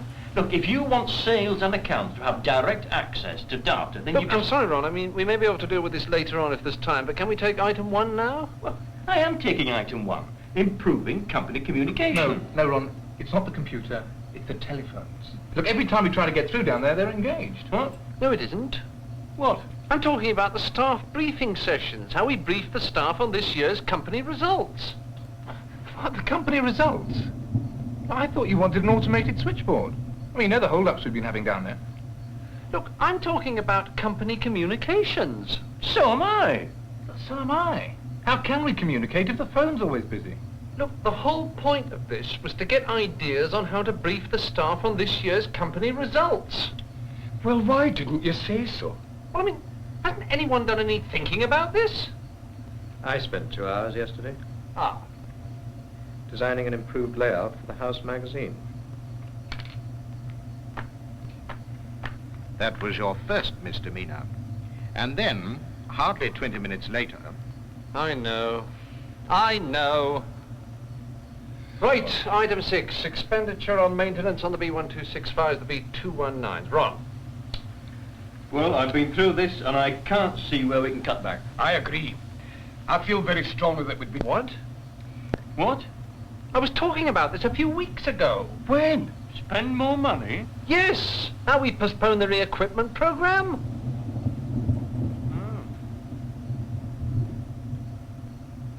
Right.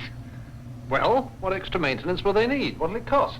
Well, I can't tell you off the top of my head. Look, the point of putting this on the agenda...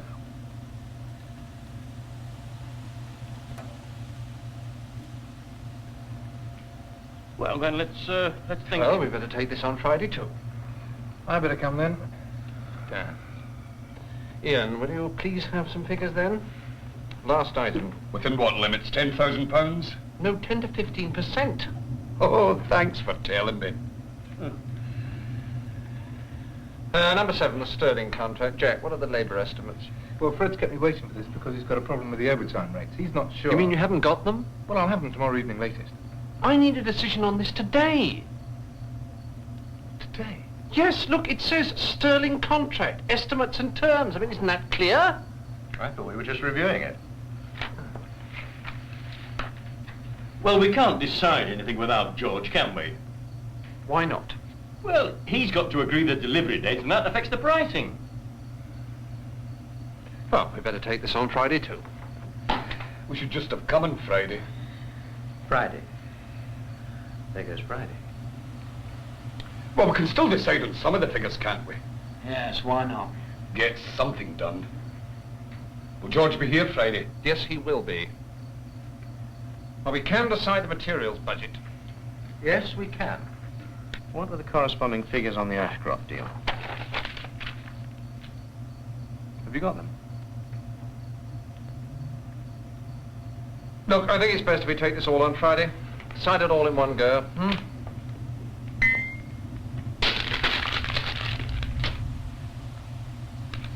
I'm going to keep mine. I'm going to frame it. Well, at least I had an agenda. No, you didn't. What? This is just headings jotted down to remind you of the topics. An agenda's not just a chairman's crib card. It's a brief for all the others to work from. It's got to define the direction and the area of the discussion and its end purpose. Really? I mean, imagine that sort of thing in my court. Call the first witness, James Dugdale. Now, you are James Dugdale? I am. This is James Dugdale, Blood. Blood, James Dugdale, James Dugdale, Blood. Well? Well, that's all it says, my lad. First witness, James Dugdale. Well, who or what is Mr. Dugdale? I'm an expert. He's an expert, my lad. Exactly what kind of an expert? I'm an expert on Renaissance art. On Renaissance art, my lad. Well, why have you called him? Well, he is an expert on Renaissance... Oh.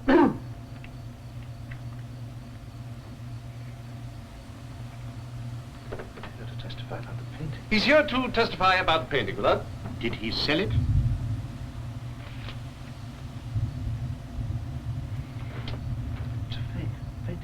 He's here to say that it's a fake, my lad. So we know exactly what Mr. Dugdale is, why he's here, and what we expect to get out of him. Now, where is the painting? The painting is at the police station, my lad, for safekeeping, along with the man who is alleged to have sold the... how about this Friday? Do you make it? All right for you? Anyone not manage Friday? So make it clear to everybody what is being discussed, why it is being discussed, and what you hope to achieve from the discussion. And anticipate the people and information that you'll need, and make sure that you've got them. Look, I do all those things sometimes. But not always. Well, of course not. I haven't got the time. If you use that excuse again, I shall have you hanged. Twice. Twice? Don't argue. And anyway, even when you do get all that right, you still make mistakes with your agenda. Like what? third charge. Negligent ordering of agenda and criminal misallocation of time. What does that mean? Perhaps this will refresh your memory. September the 20th last year, 3:25 in the afternoon.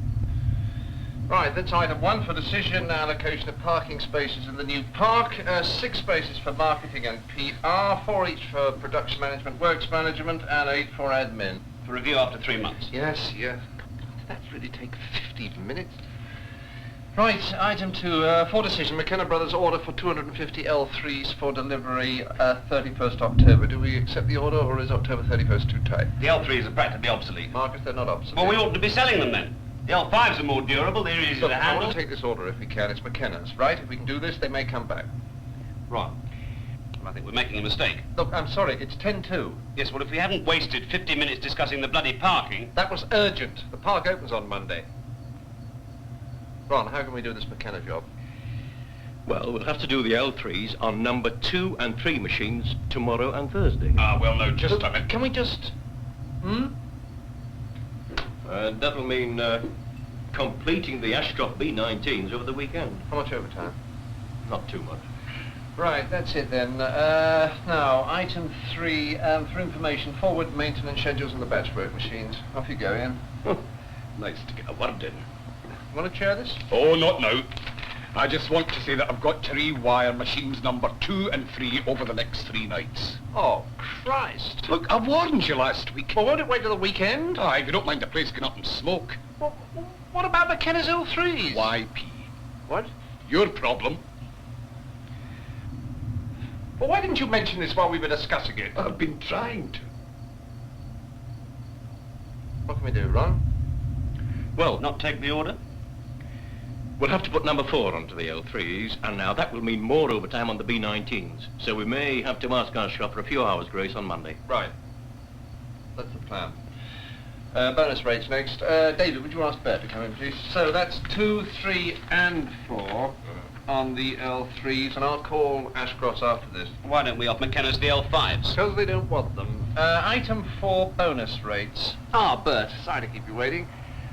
Bert, before we get on to the bonus rates, we need quite a bit of overtime this weekend. Do you see any problems? Yes. What? You know. I don't. I don't think my members will agree to weekend overtime. You see, we're a bit worried about the bonus scheme.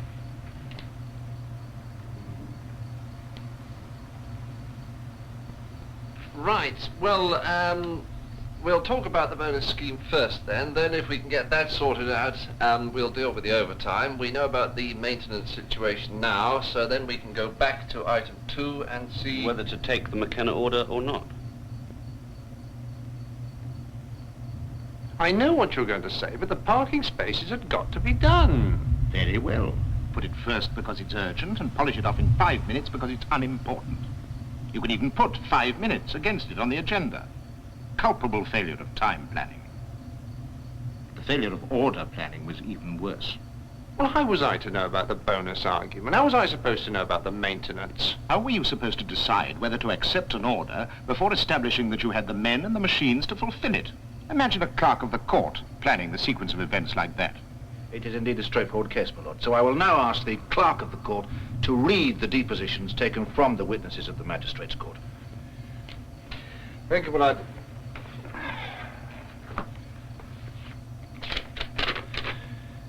I, Edward Lynn, tobacconist of 44 the High Street, Croydon, do declare that I saw the red van driving away from the scene of the accident. The driver What seems accident? rather...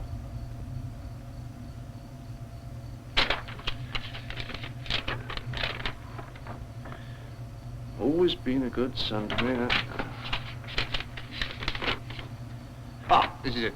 I, George Percy Thomas of 16 the Dale Esher, do declare that I saw the second collision clearly, as I had turned round immediately after the first...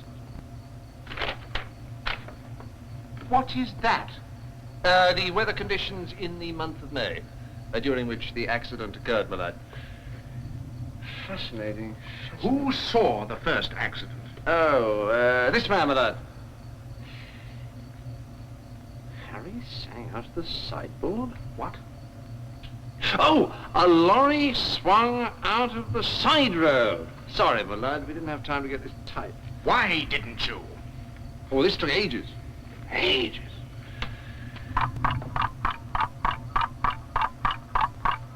Look for logical connections between different items and arrange them in the necessary order. Allocate time so that the important items get the fullest discussion, even if they're not urgent. Well, that's the agenda. Can I wake up now? Certainly not. Your worst crimes are still to come. I'm supposed to be getting some rest. Fourth charge. Not being in full control of your discussion. When? Let's just take last Monday, shall we? So you'll deal with that? Okay. Right, item 4, discipline. I don't think there's too many problems, but I've got to review the discipline agreements with Bert this week, so, what does anyone think? Well, they're still nicking knives and forks from the canteen. I thought that had stopped. Oh, you stopped. About 10 minutes. Oh, well, you expect a bit of that. How much is it going on? Enough.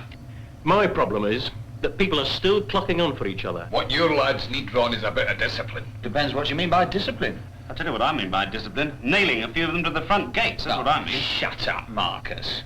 What I'm getting at is there won't be much of your kind of discipline till we get the hygiene factors right. Well, which ones are still wrong? Well, for a start, look, are we talking about problems or solutions?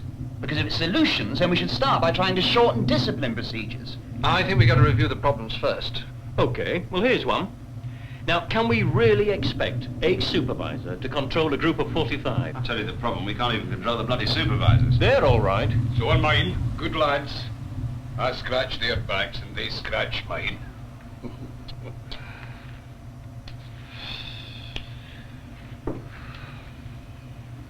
Well, you think the supervisors might need more training? No, it's much more a question of giving them fewer men to supervise.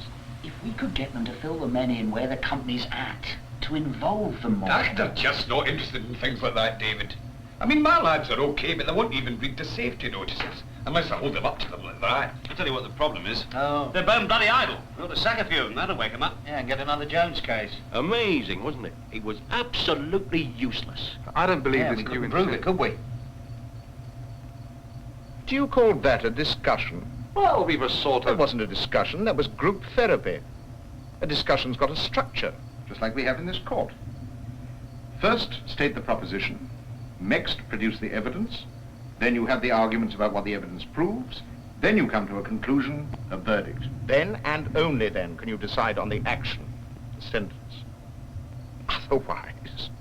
I now declare the case open and hereby sentence the accused to 3 months. So now we'll have some evidence, but only a bit, and then I shall ask you, ladies and gentlemen of the jury, to reach your verdict. Then we'll hear what counsel for the defence has to say, but I shall interrupt, demand some more evidence, change my sentence, and then sum up. Then after coffee, we'll have a bit more evidence, see if your verdict's still right, give the prosecution a run, then we'll all have a great big raffle, and the winner can read the charge. Structure the discussion in stages, so that all the evidence comes before the interpretation of the evidence, and all the interpretation before the deciding on the action. Keep the stages separate, and stop people jumping on or going back over old ground. Well, I can do that bit sometimes, you know. What about last Wednesday? It was all right at the start. But it's not just inflation, because Universal International's costs have not gone up as much as ours. I think we ought to change suppliers. Oh, hold on, Ian. We're still establishing reasons. I mean, how do you know our suppliers are costing us too much? Well, I'm pretty sure. But they supply UI as well. So it can't be that. Right. We're still trying to get at the reasons behind our cost problem. Howard, one meeting at a time, please. What are the reasons for our rising costs? David. You see? I did that okay, didn't I? Yes, full marks. But you lost them all 2 minutes later. What do you mean? 5th charge. Failure to summarize and record the discussion. Okay, last item. Ian, can you bring us up to date on progress on the pay structure review? Well, I haven't been able to take it any further, really. Look, I can't until the joint negotiating committee meet and decide about the regrading claims. When are they going to meet, David? Well, George was going to arrange that, wasn't he? Because he wanted to be there to put his case. I thought you were going to fix a meeting quickly, as you needed to know. But Ron usually does that. Usually, yes, but as George said he wanted to be in on it, we said we'd leave it up to him. That's what I thought. George would know. But George isn't here. Well, it must have been him then. I thought it was you, Ron. George. Look, would you like to take a vote on it? Surely we decided that Ian would coordinate with George and Ron. We decided to take the necessary action. Which meant that Ron would make sure the committee consulted George. Not in this case. It was George's job. Next item. To discuss and decide exactly what we did discuss and decide at the last meeting. Well, before we decide that, Yes? oughtn't George to be here?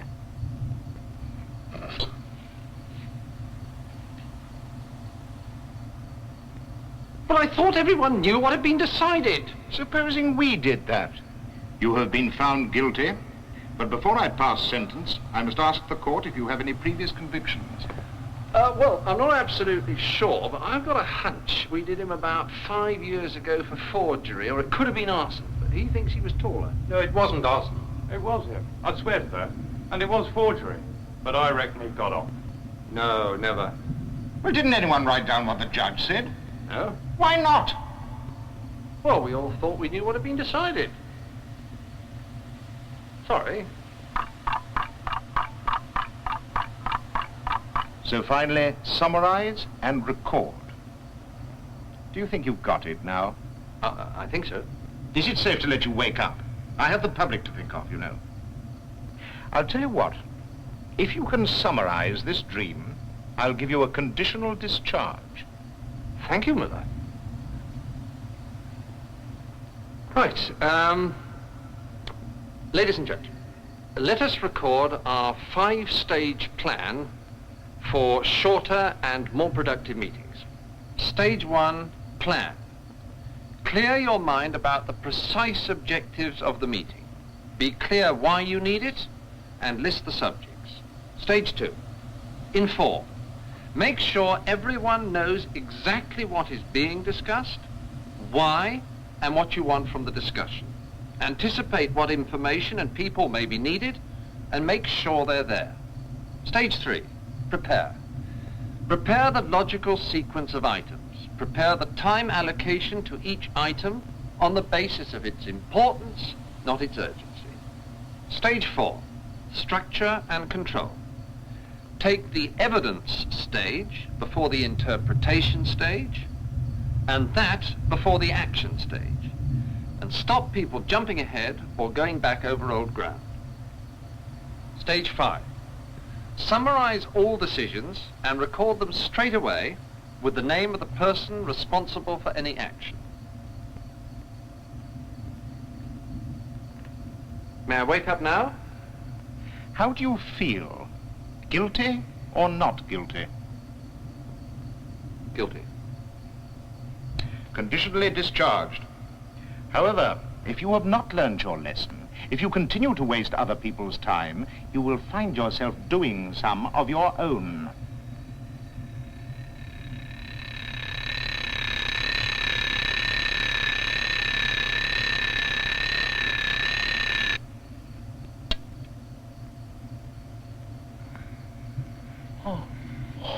Let him easy.